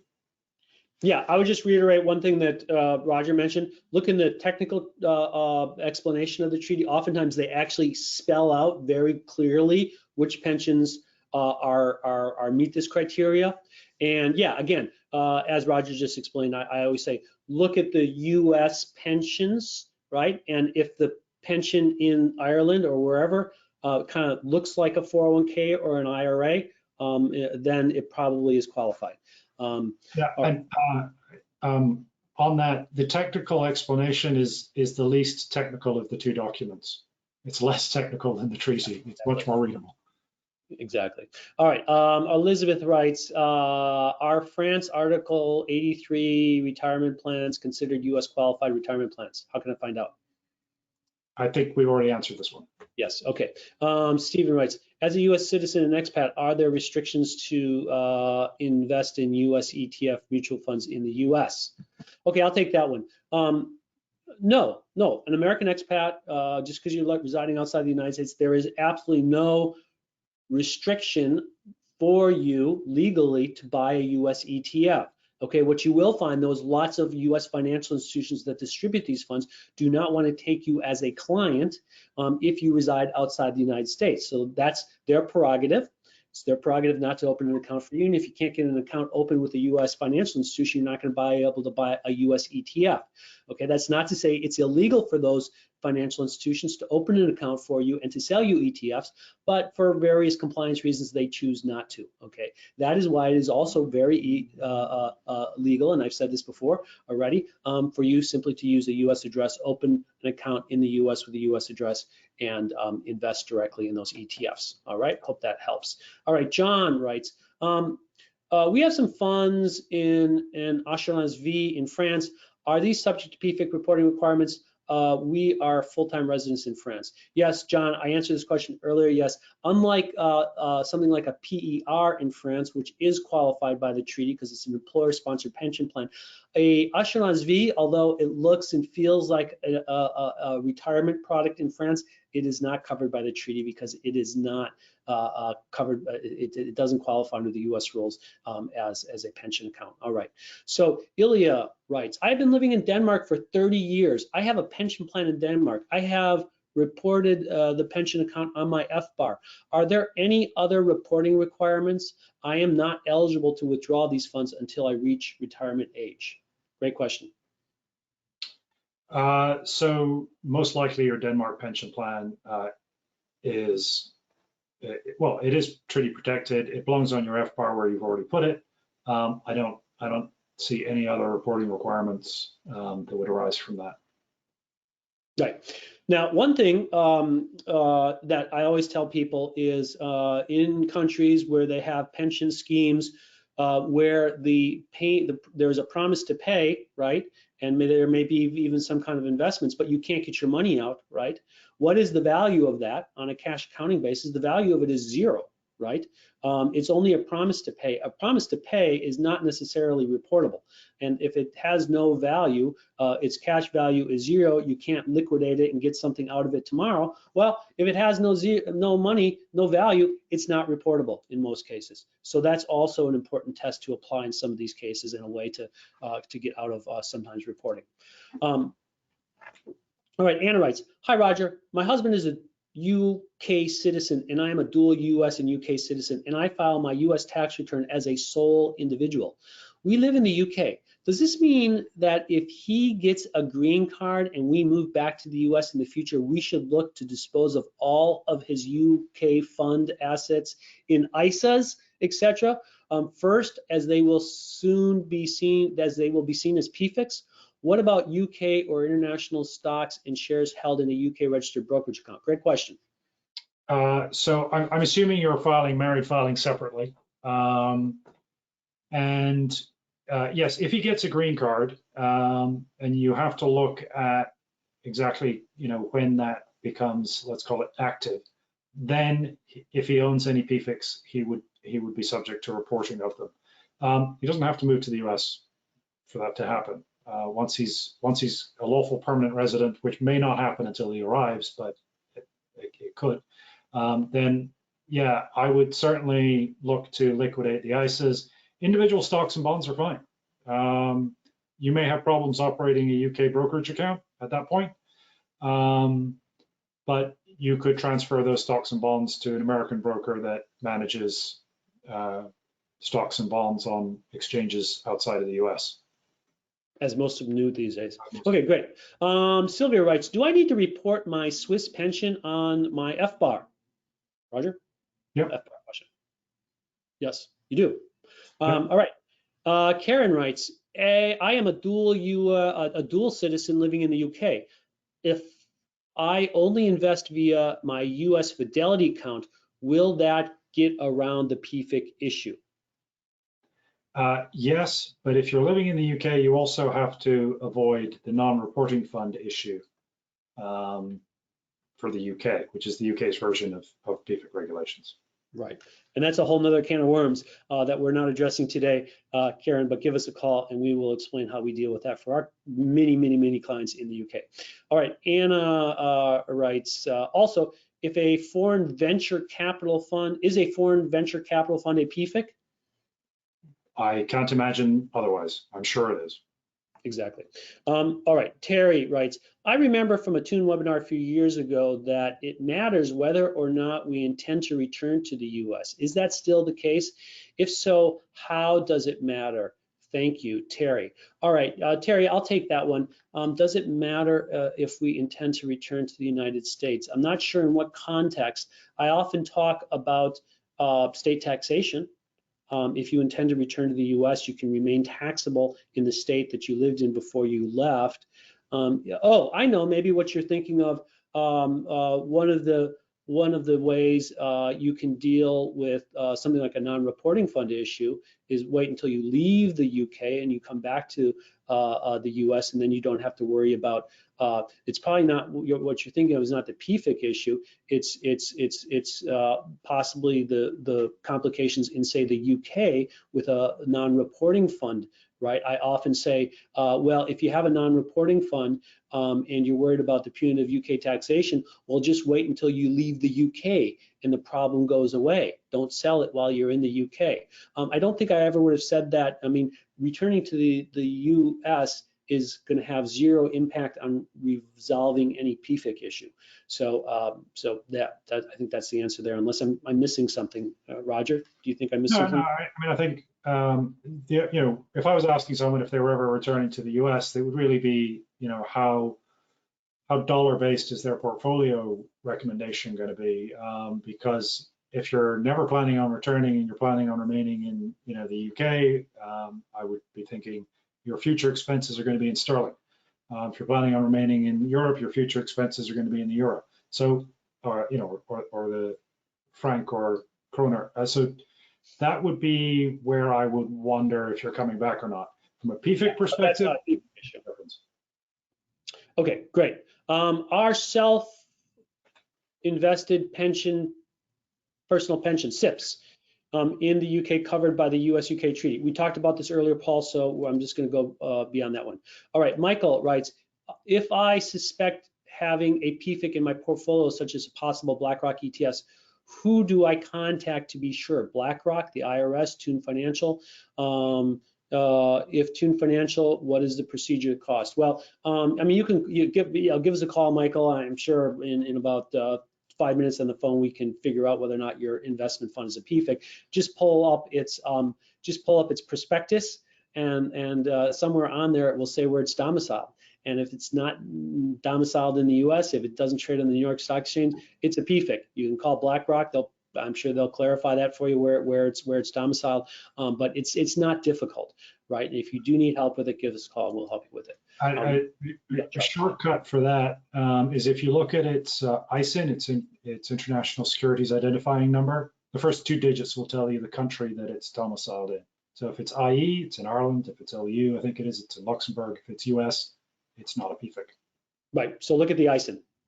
Great tip there, Roger, thank you. Carrie writes, I have a foreign pension that is not covered by a bilateral tax treaty and I have no option to cash it out. The value is well below $25,000, so I was contemplating on investing within the pension until it is close to $25,000 reporting limit. But based on your explanation, in that case, I would still be subject to PFIC reporting because there would be a possible distributions. Would you suggest suggestion be then to make the purge election and move to a mark-to-market before investing within the pension? Yep. Yep. I mean, if you want to stay in that pension, and there could be other good reasons to stay in the pension, then mark-to-market's the way to do it. Right. Okay, great. Okay. Bob writes, can I see all the questions from other people as well as mine? Yeah, no, I don't think so, Bob. All right. Hillary writes, I have a, yeah, I don't think there's any way I can share the questions, Bob. I'd be happy to, but I don't see any way to do that technically here. All right, I have a small amount of money held in Swiss Social Security account from a former job. Is that considered a PFIC? Probably not. Yeah, that's Swiss Pillar 1. No, yeah. It's not a PFIC. Don't worry about it. Maureen writes, we are Americans living in Europe. 99% of our investments are in the US, and this is by design to keep reporting as simple as possible. Because of our foreign address, all investment decisions must be unsolicited. I have found because of the KID requirements and no large investment companies will offer these letters for ETF or US mutual funds. Can you recommend a fund or ETF that will allow a US citizen with a foreign address to purchase? Okay, well, Maureen, you're right. If you're in Europe, no US provider is going to allow you to buy US mutual funds or US ETFs if you're doing it on your own, unfortunately, and you're telling them that you live in that country.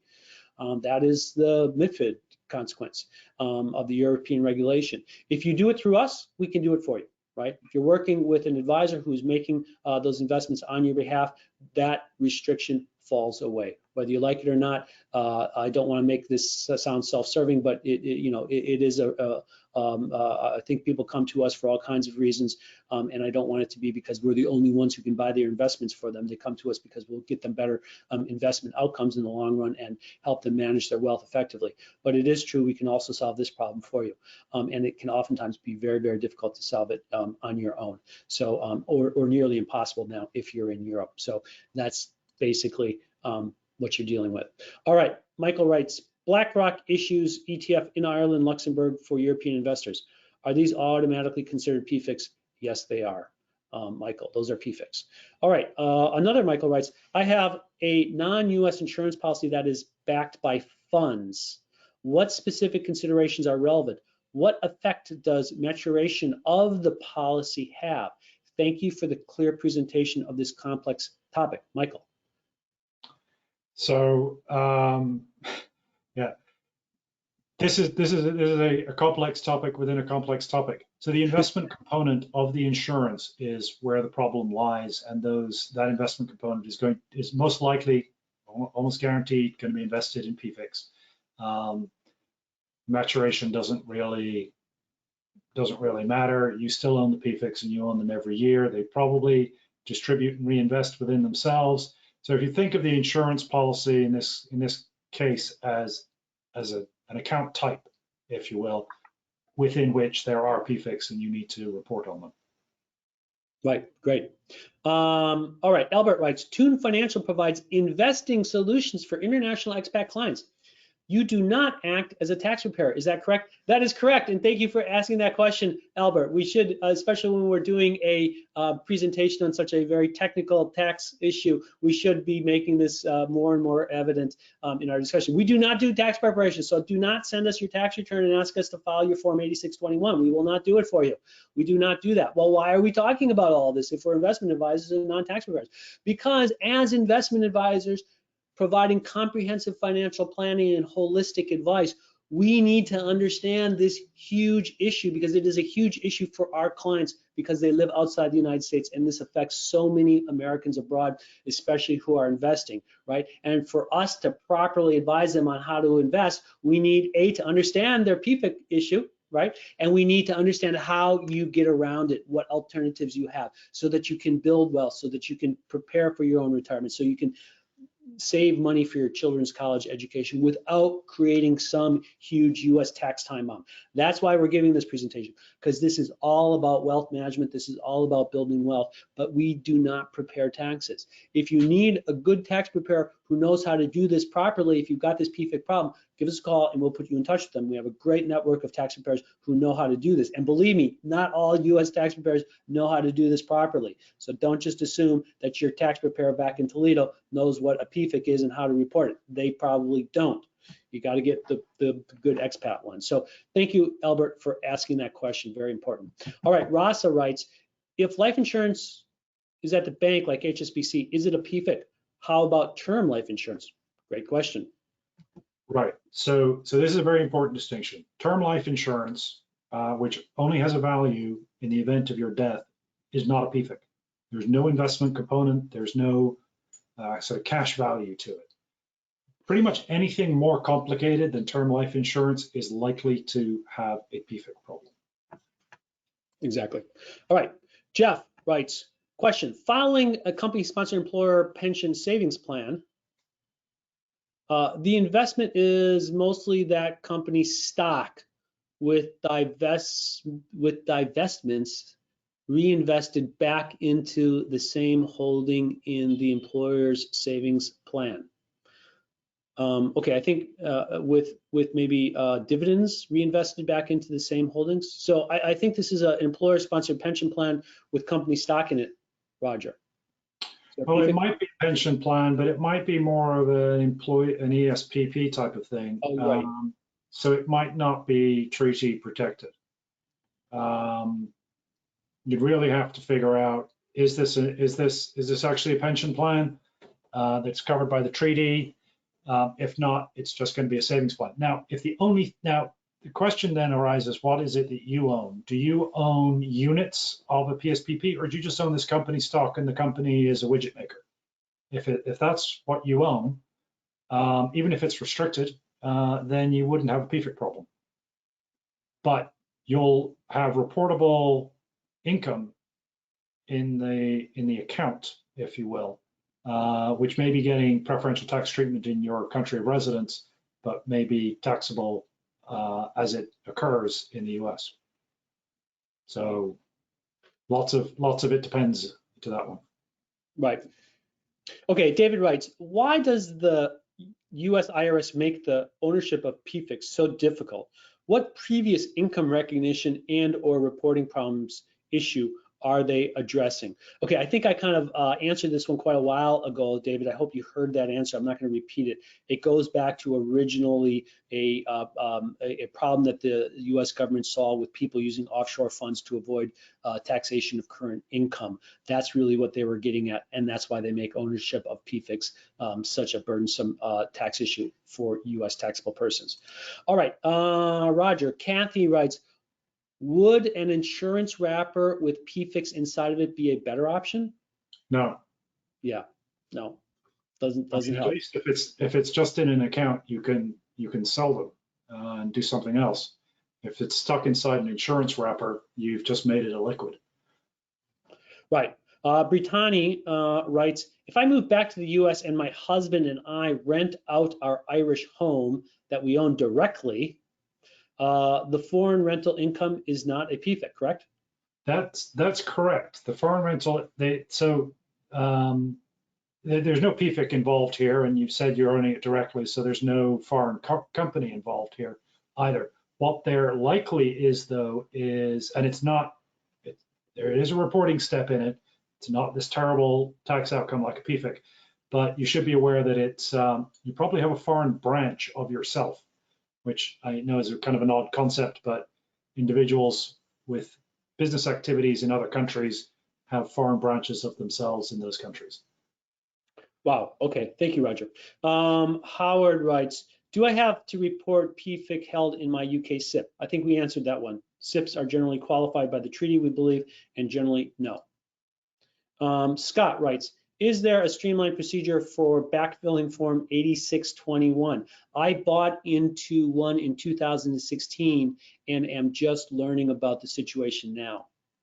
Yeah, the streamlined procedures include absent form 8621s. I would speak with your tax counsel on that one. Right.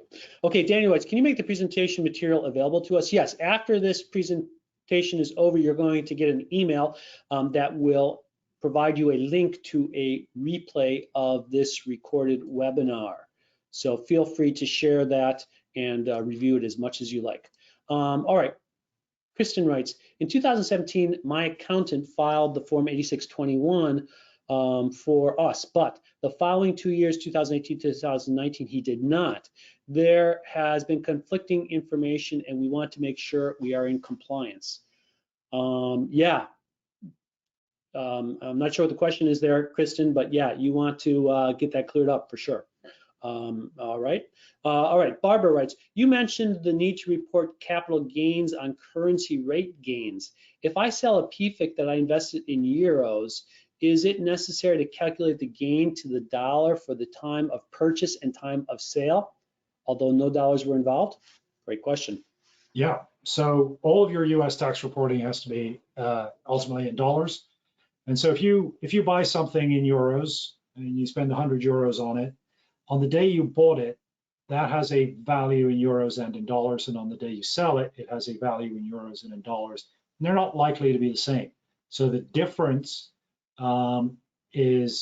it has two components to it. One is the change in the value itself, and the other is the change in the value of the euros that you get at the end of the day. And that's a foreign exchange gain or loss. Okay, Kirsten writes, if I file Form 8621 this year, what are the chances that I will have a problem if my accountant filed 2 years ago and then did not file in 2018, 2009? Okay, I think we just answered that question. Okay, so we'll move on. Mark writes, is the Sprott Gold and Silver Trust, symbol CEF, held in an IRA causing me a problem? Unknown to me. Good question. I'll answer that one. Right, that's exactly the fund I was talking about earlier when I was saying, you know, here's a fund that looks like a stock, the Sprott Gold Fund, but it's actually a Pfec because it's based in Canada, it trades in the New York Stock Exchange, and it has all of its income as passive income. So it's a Pfec. But guess what? If you hold it in an IRA, it doesn't matter, right? Because investments held in an IRA, just like in a qualified foreign pension, you don't look through the pension and tax the underlying investments. You simply tax the distributions from the pension. So kind of somewhat surprisingly, a PFIC held in even a US IRA or even if a 401k, you would never really see it in a 401k, but it could be held in an IRA. It doesn't matter. You don't have to worry about reporting it. All right, Luke writes, I plan on buying a triplex in Canada while residing in Canada and rent 2 of the apartments and live in a third one. Will I manage the rental I will manage the rental myself, and there will be any management, and there will not be any management company involved. Is there a CFC issue or any other concern, or do I just declare the rental as ordinary income? So the CFC only arises if you own a company that owns the asset. So assuming you're owning this in your name, then there's no company involved. Management company, you know, it's the same word, but that's really just sort of a service provider. You don't own them. So yeah, it's just a rental, goes on your Schedule E. It's a foreign rental. There's lots of different rules around that, including possibly foreign branch issues mentioned earlier. All right, great. Our stocks in a French bank, a Pfix from Marine. Marine, if you own individual stocks through a French bank account, it doesn't matter that the account is French. Individual stocks are generally not Pfix, so you would not probably have a Pfix reporting issue here.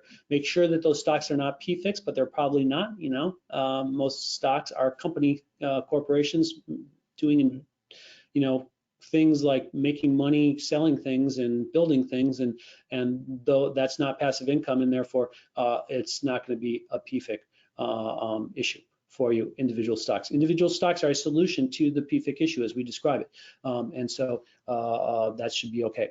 All right. All right, Thomas posts the text of the treaty. Thank you, Thomas, for doing that, but we're not going to read through that. All right, Andrew writes, is Vanguard Total Stock Market Index a PFIC? Well, I'll answer that. I think you're talking about the Vanguard Total Stock Market Index Fund, okay? Now, this is a very instructive question, right? Because that fund, which I believe is ticker VTI in the United States, the one that trades on the New York Stock Exchange is not a PFIC. It's a US domiciled ETF.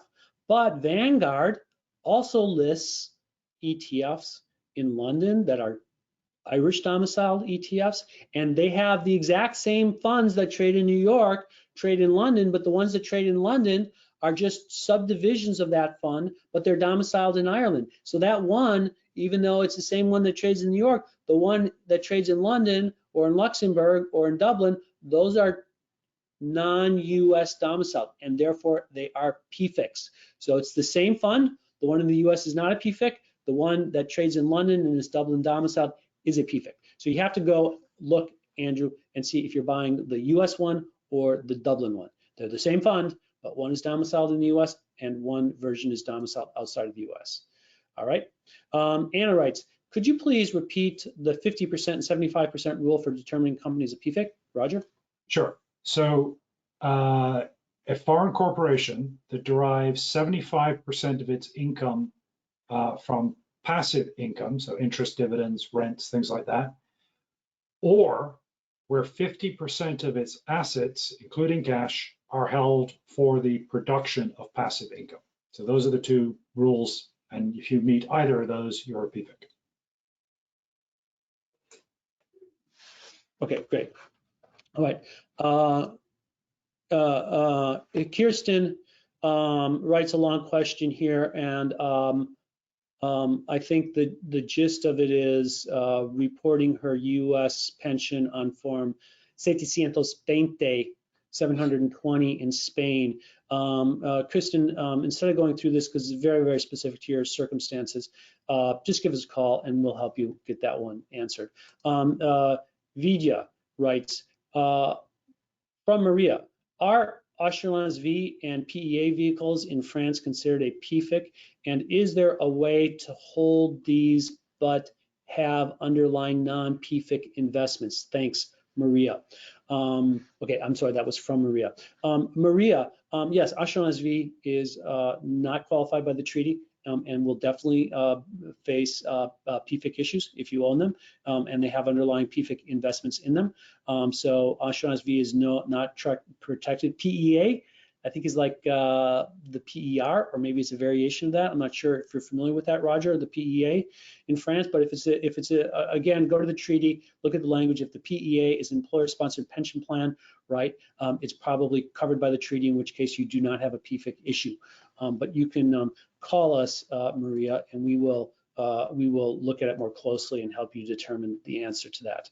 All right, Dirk writes, sorry to say, but this PFIC is so taken into the wrong way of what is actually probably was supposed to do that I could cry. Okay. This is not how a government stating that they are putting high value and claiming that they have free citizens. Okay, Dirk, I think your point is you think this PFIC policy sucks from the US government, and I won't disagree with you there. So we sympathize with you. Dirk adds, I probably have a PFIC and I cannot even get rid of it in Germany, contrary to what you said, that I can get rid of it.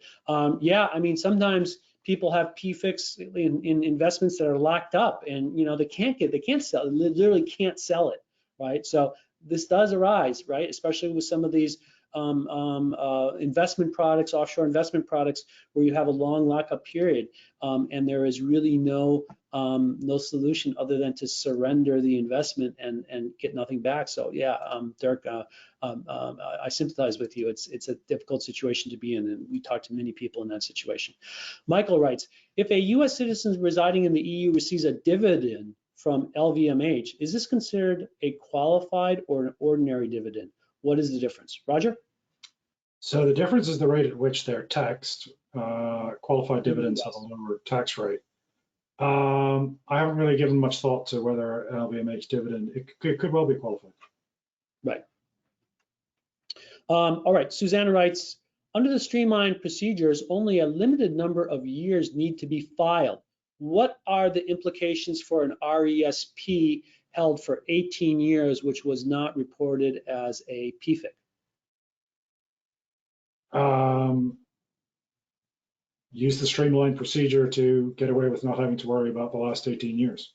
The streamlined procedure brings you up to date. It cures your previous ills. Great. All right, Jeff writes, regarding investing in Vanguard ETFs using a Schwab brokerage account for myself and my dual citizen son, could you please elaborate on why it would be the best to use a UTMA instead of a basic brokerage account, either in my name or his? It seems to me that it would be more complicated and less flexible to use a UTMA. Also, it is necessary to wait until I have at least $15,000 to begin investing, or is it perfectly fine to start investing in ETFs with about $5,000? That's from Jeff, who asked about this earlier. Jeff, sure. So minors can't contract, so they can't really open accounts. So it needs to be a UTMA account if it's to be in their name. That's the short answer to that one. I mean, it could be in your name. You know, I have several clients who don't like the idea that when their child turns 21 or 18, depending on the state that the UTMA applies to, that they are going to get all the money in the account. So they keep an account in their name. They just know that that particular account is earmarked for their child, and that's perfectly fine. The $15,000 limit is really your ability to make a gift without needing to report it, and that's your annual gifting limit. If it's more than $15,000, you'd have to file a gift tax return. You probably don't have to pay any gift tax, but you still have to file the return. And yeah, it's perfectly fine to start investing with $5,000. Right. Okay, great. Dietmar writes, I have a signature authority over a German brokerage account that is owned by my German mother. Assuming this is a brokerage account containing Pfix, do I need to report those Pfix on my 8621? Yes, on the. Good question. Authority you certainly need to sign. You certainly need to report the account. The Pfix themselves, though, probably not, because you don't have an ownership interest in the account. You do have to report them on your FBAR, though, right? If you have signing authority over an account, yeah, definitely have to report it on the FBAR. All right, Andrew writes. Now, if it's a joint account, then it's yours. So that's a distinction I'll make. Andrew writes, if you're in GBP or Euro country and you invest in dollar-denominated fund, can currency exchange hurt your profits if currency valuation goes the wrong way? All right, I'll answer this one, Andrew. But this is, we talk a lot about this, the currency issue. We have a whole webinar presentation on just that. The key thing here is do not be confused by the currency in which the statements that you're getting or the currency in which the investment is represented. Look at the underlying investment, right? You can own a US fund that trades in dollars on the New York Stock Exchange, right? But all it owns are European bonds. Those European bonds are not the dollar version of those European bonds. They are euro-denominated investments, and they will rise and fall as the euro rises and falls. They're just going to tell you at the end of the day what it's worth in dollars. So don't be confused by that. Focus not on, don't think of the currency based upon where the account statement you get or where your bank is or even where the investments are traded. Look at what is in the funds. That will tell you what your underlying currency exposure and currency risk is. All right. Marco writes, why does it have to be a US ETF and not a US mutual fund, hedge fund, EC, et cetera, et cetera? Right. Okay, I'll answer that one, Marco. Yeah, we talk about ETFs, right? Because we use ETFs. But yes, U.S. mutual funds are also not Pfix, right? So if that's the question, standard U.S. mutual funds are not Pfix, and sometimes they're also restricted for distribution outside the United States, where ETFs are not. So we generally avoid mutual funds. But yes, U.S. mutual funds are fine. As a U.S. citizen with a U.S. Fidelity brokerage account, do dividends interests need to be reported on the German tax return? I'll answer that. Yes, Germany taxes residents of Germany on their worldwide income, and interest and income is a taxable income source. It doesn't matter whether it's a US account or a German account or a UK account or a Japanese account. If you reside in Germany, Germany wants you to report it and pay tax on it in Germany. A US citizen living in Europe trying to invest in funds or ETFs is almost impossible if not having a US address on record. Is this correct? Yes, that is true, Maureen. I also invest in IRAs every year. My investments are now in cash only. Are there any investments I can purchase for the IRA? Yes, as we've discussed, one of the nice things about IRAs is you're investing, you're going to be taxed at the level of the account, right? Not the underlying investment. So within an IRA, you don't even have to worry about the PFIC issue. So, okay. Anna writes, I'm Anne, an American married under a separate property clause to a Brazilian lawyer, and live in Brazil. A former client of his is finally going to pay my husband the large legal fees for past legal work. To lower my husband's Brazilian tax liability, the client is suggesting we set up a company to receive the payments, as companies are taxed at lower rates. However, due to my husband's health, I would have the controlling interest in this company. Would this company be a PFIC? Interesting question. No, it wouldn't be a PFIC. It would be a controlled foreign corporation, most likely, Right. Which is a whole different set of rules and regulations. Right.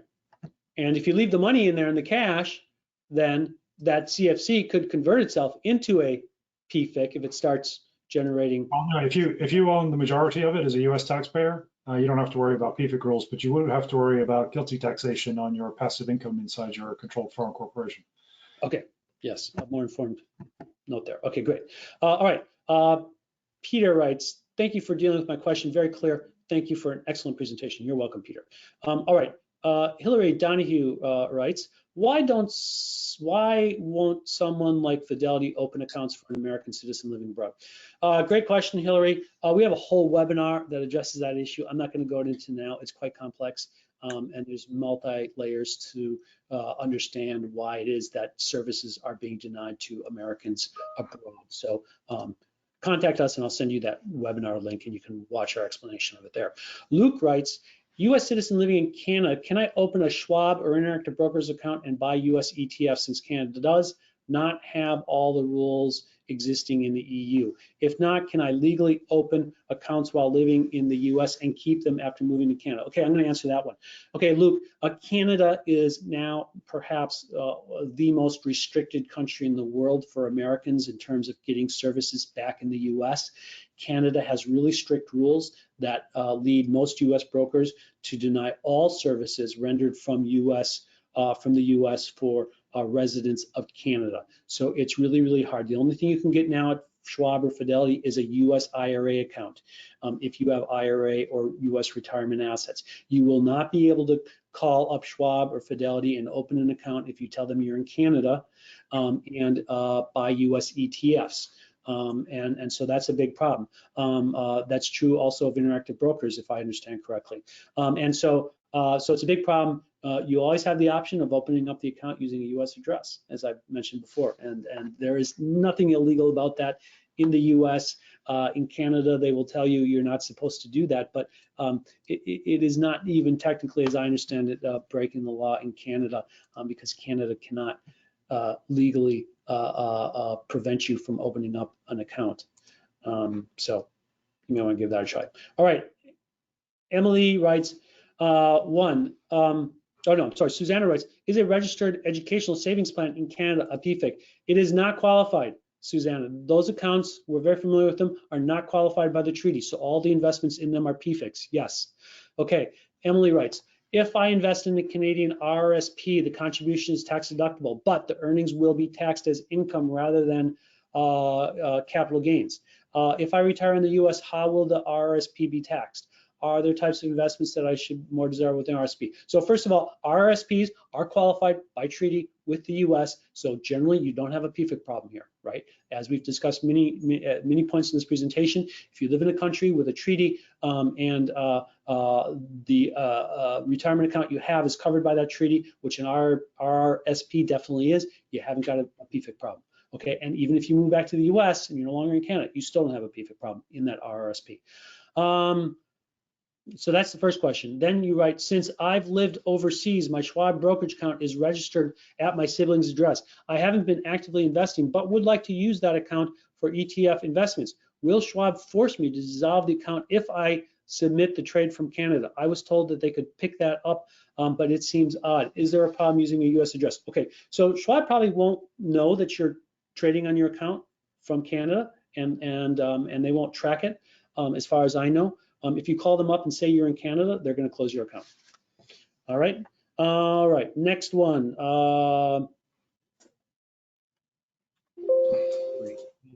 Goodness, what happened to our questions here?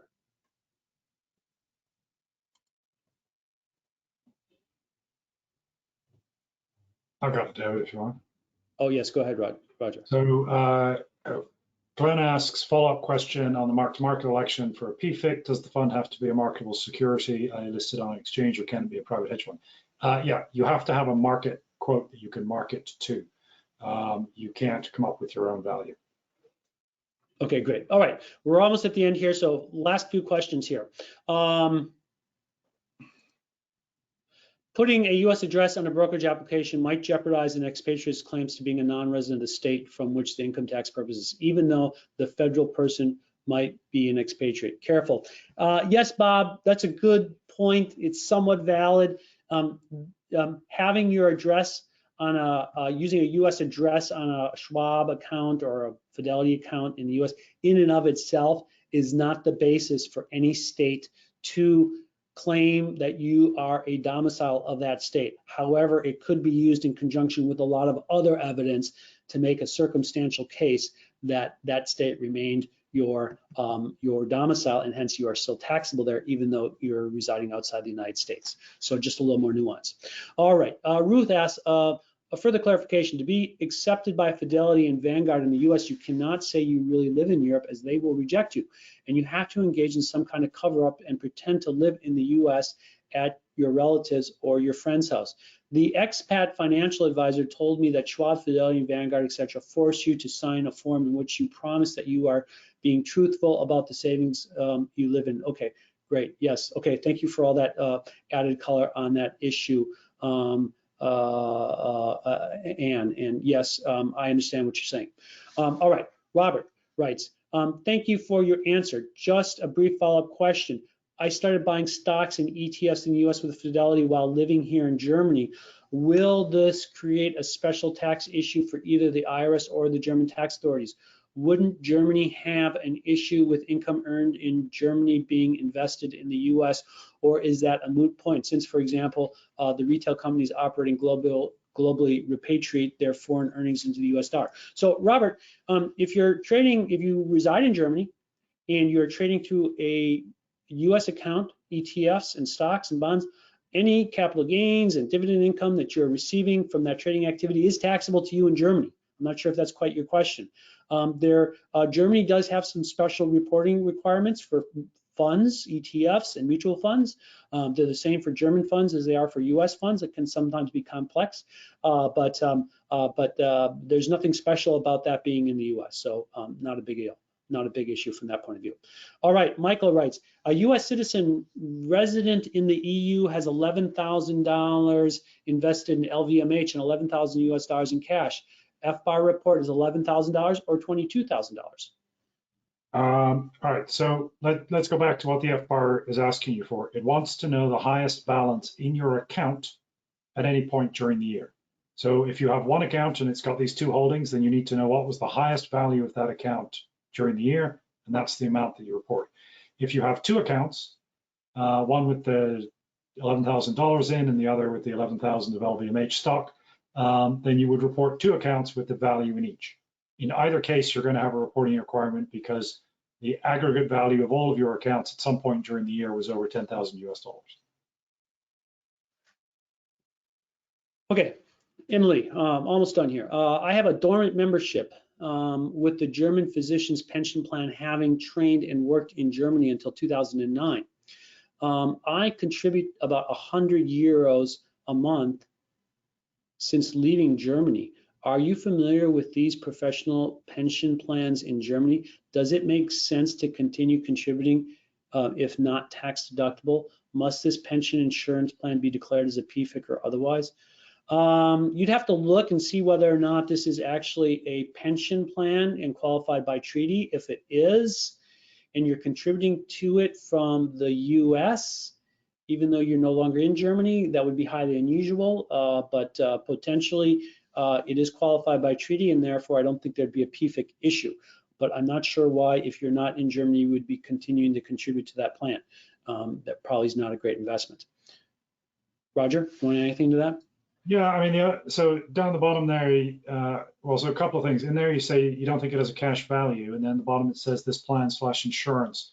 So I wonder if this is some kind of really a no value promise to pay type of account, and and you're able to get into it because you were there, and now you're thinking, well, it's only 100 euro a month, and I can maintain this insurance. And if I stop paying in, I won't have that insurance. I would think you probably find that you can get an equivalent insurance in the US. So I don't necessarily know why you'd keep it. Right. But I don't see a PFIC issue. Yes. All right. Kirsten is asking a couple more questions, but I'm going to ask Kirsten to give us a call because you're asking very specific questions about how you should fill out your documents, and it's very, very hard for us to properly answer those without much more context, and it's probably more properly directed to a tax preparer than to us. But if you want to give us a call, Kirsten will give you as much help as we can. Thank you for the information. Should I? Okay. So Jeff writes, I'm a U.S. citizen living in the UK with a small amount of money to begin investing in Vanguard ETFs. Do you recommend choosing one or two all-encompassing ETFs such as total stock market or total bond market, or will it best to diversify more than this? How important is it to invest in international markets from the beginning? All right, great question, Jeff. Great that you're starting investing early. I'm going to give you two recommendations. I would buy two funds. VT, Victor Tom, a Vanguard All World Stock Fund. Okay, this invests in all the US stock market as well as all global stock markets. It is one fund, gives you thorough diversification across all global stock markets, large cap, small cap, mid cap, everything. One fund. That is a perfect fund for you. Buy that fund and then buy a little bit into BND, Boy Nancy David, which is the Vanguard Bond Fund. Okay. If you're a young guy and you're just starting investing, I put most of it in the stock market, maybe 10% in the bond market. And those two funds are the way to go. All right. Anne writes, thank you very much for this excellent webinar. It has been most useful. Glad you found it to be helpful. Anne, last question from Emily. I was told by a cross-border accountant that the US changed the policy on RESPs in 2020. You just said that it is still considered a PFIC. Are you aware of this change? I understood that they now are recognized that the grant and gains are non-taxable as long as they are not invested in PFICs. Please elaborate. I'm not aware of any change in policy with respect to the US's recognition under the treaty of RESPs in Canada. Yeah, so I think you might be talking about the requirement to report as a trust, because that did change under, I think it's notice 2017. where lots of different pension schemes no longer around the world no longer require to be reported as a trust. But you know, if you're invested in individual securities within your RESP, then you don't have a PFIC problem. But I believe you still have a income and capital gains reporting problem. Right. Okay, excellent. Well, thank you everyone for all of your questions and for participating in today's webinar. And of course, thank you to Roger, our resident expert on these complex tax issues, for his expert analysis on all of these questions. If you like this webinar, we've got an even better one coming up from Roger on March 9th. U.S. expat cross-border estate planning investing. We hope to see you there. Invite your friends, families, and neighbors. Same with April 1st, 2021, when Kathleen Caffer and Jake Mongler will be presenting on college saving strategies for American families abroad. We'll look forward to seeing you there. Thanks for being on today's webinar. We hope you found it useful. And don't forget, there will be a replay sent to you, and feel free to share that link with anybody else who you think will benefit from viewing it. All right, until the next webinar. Thank you very much.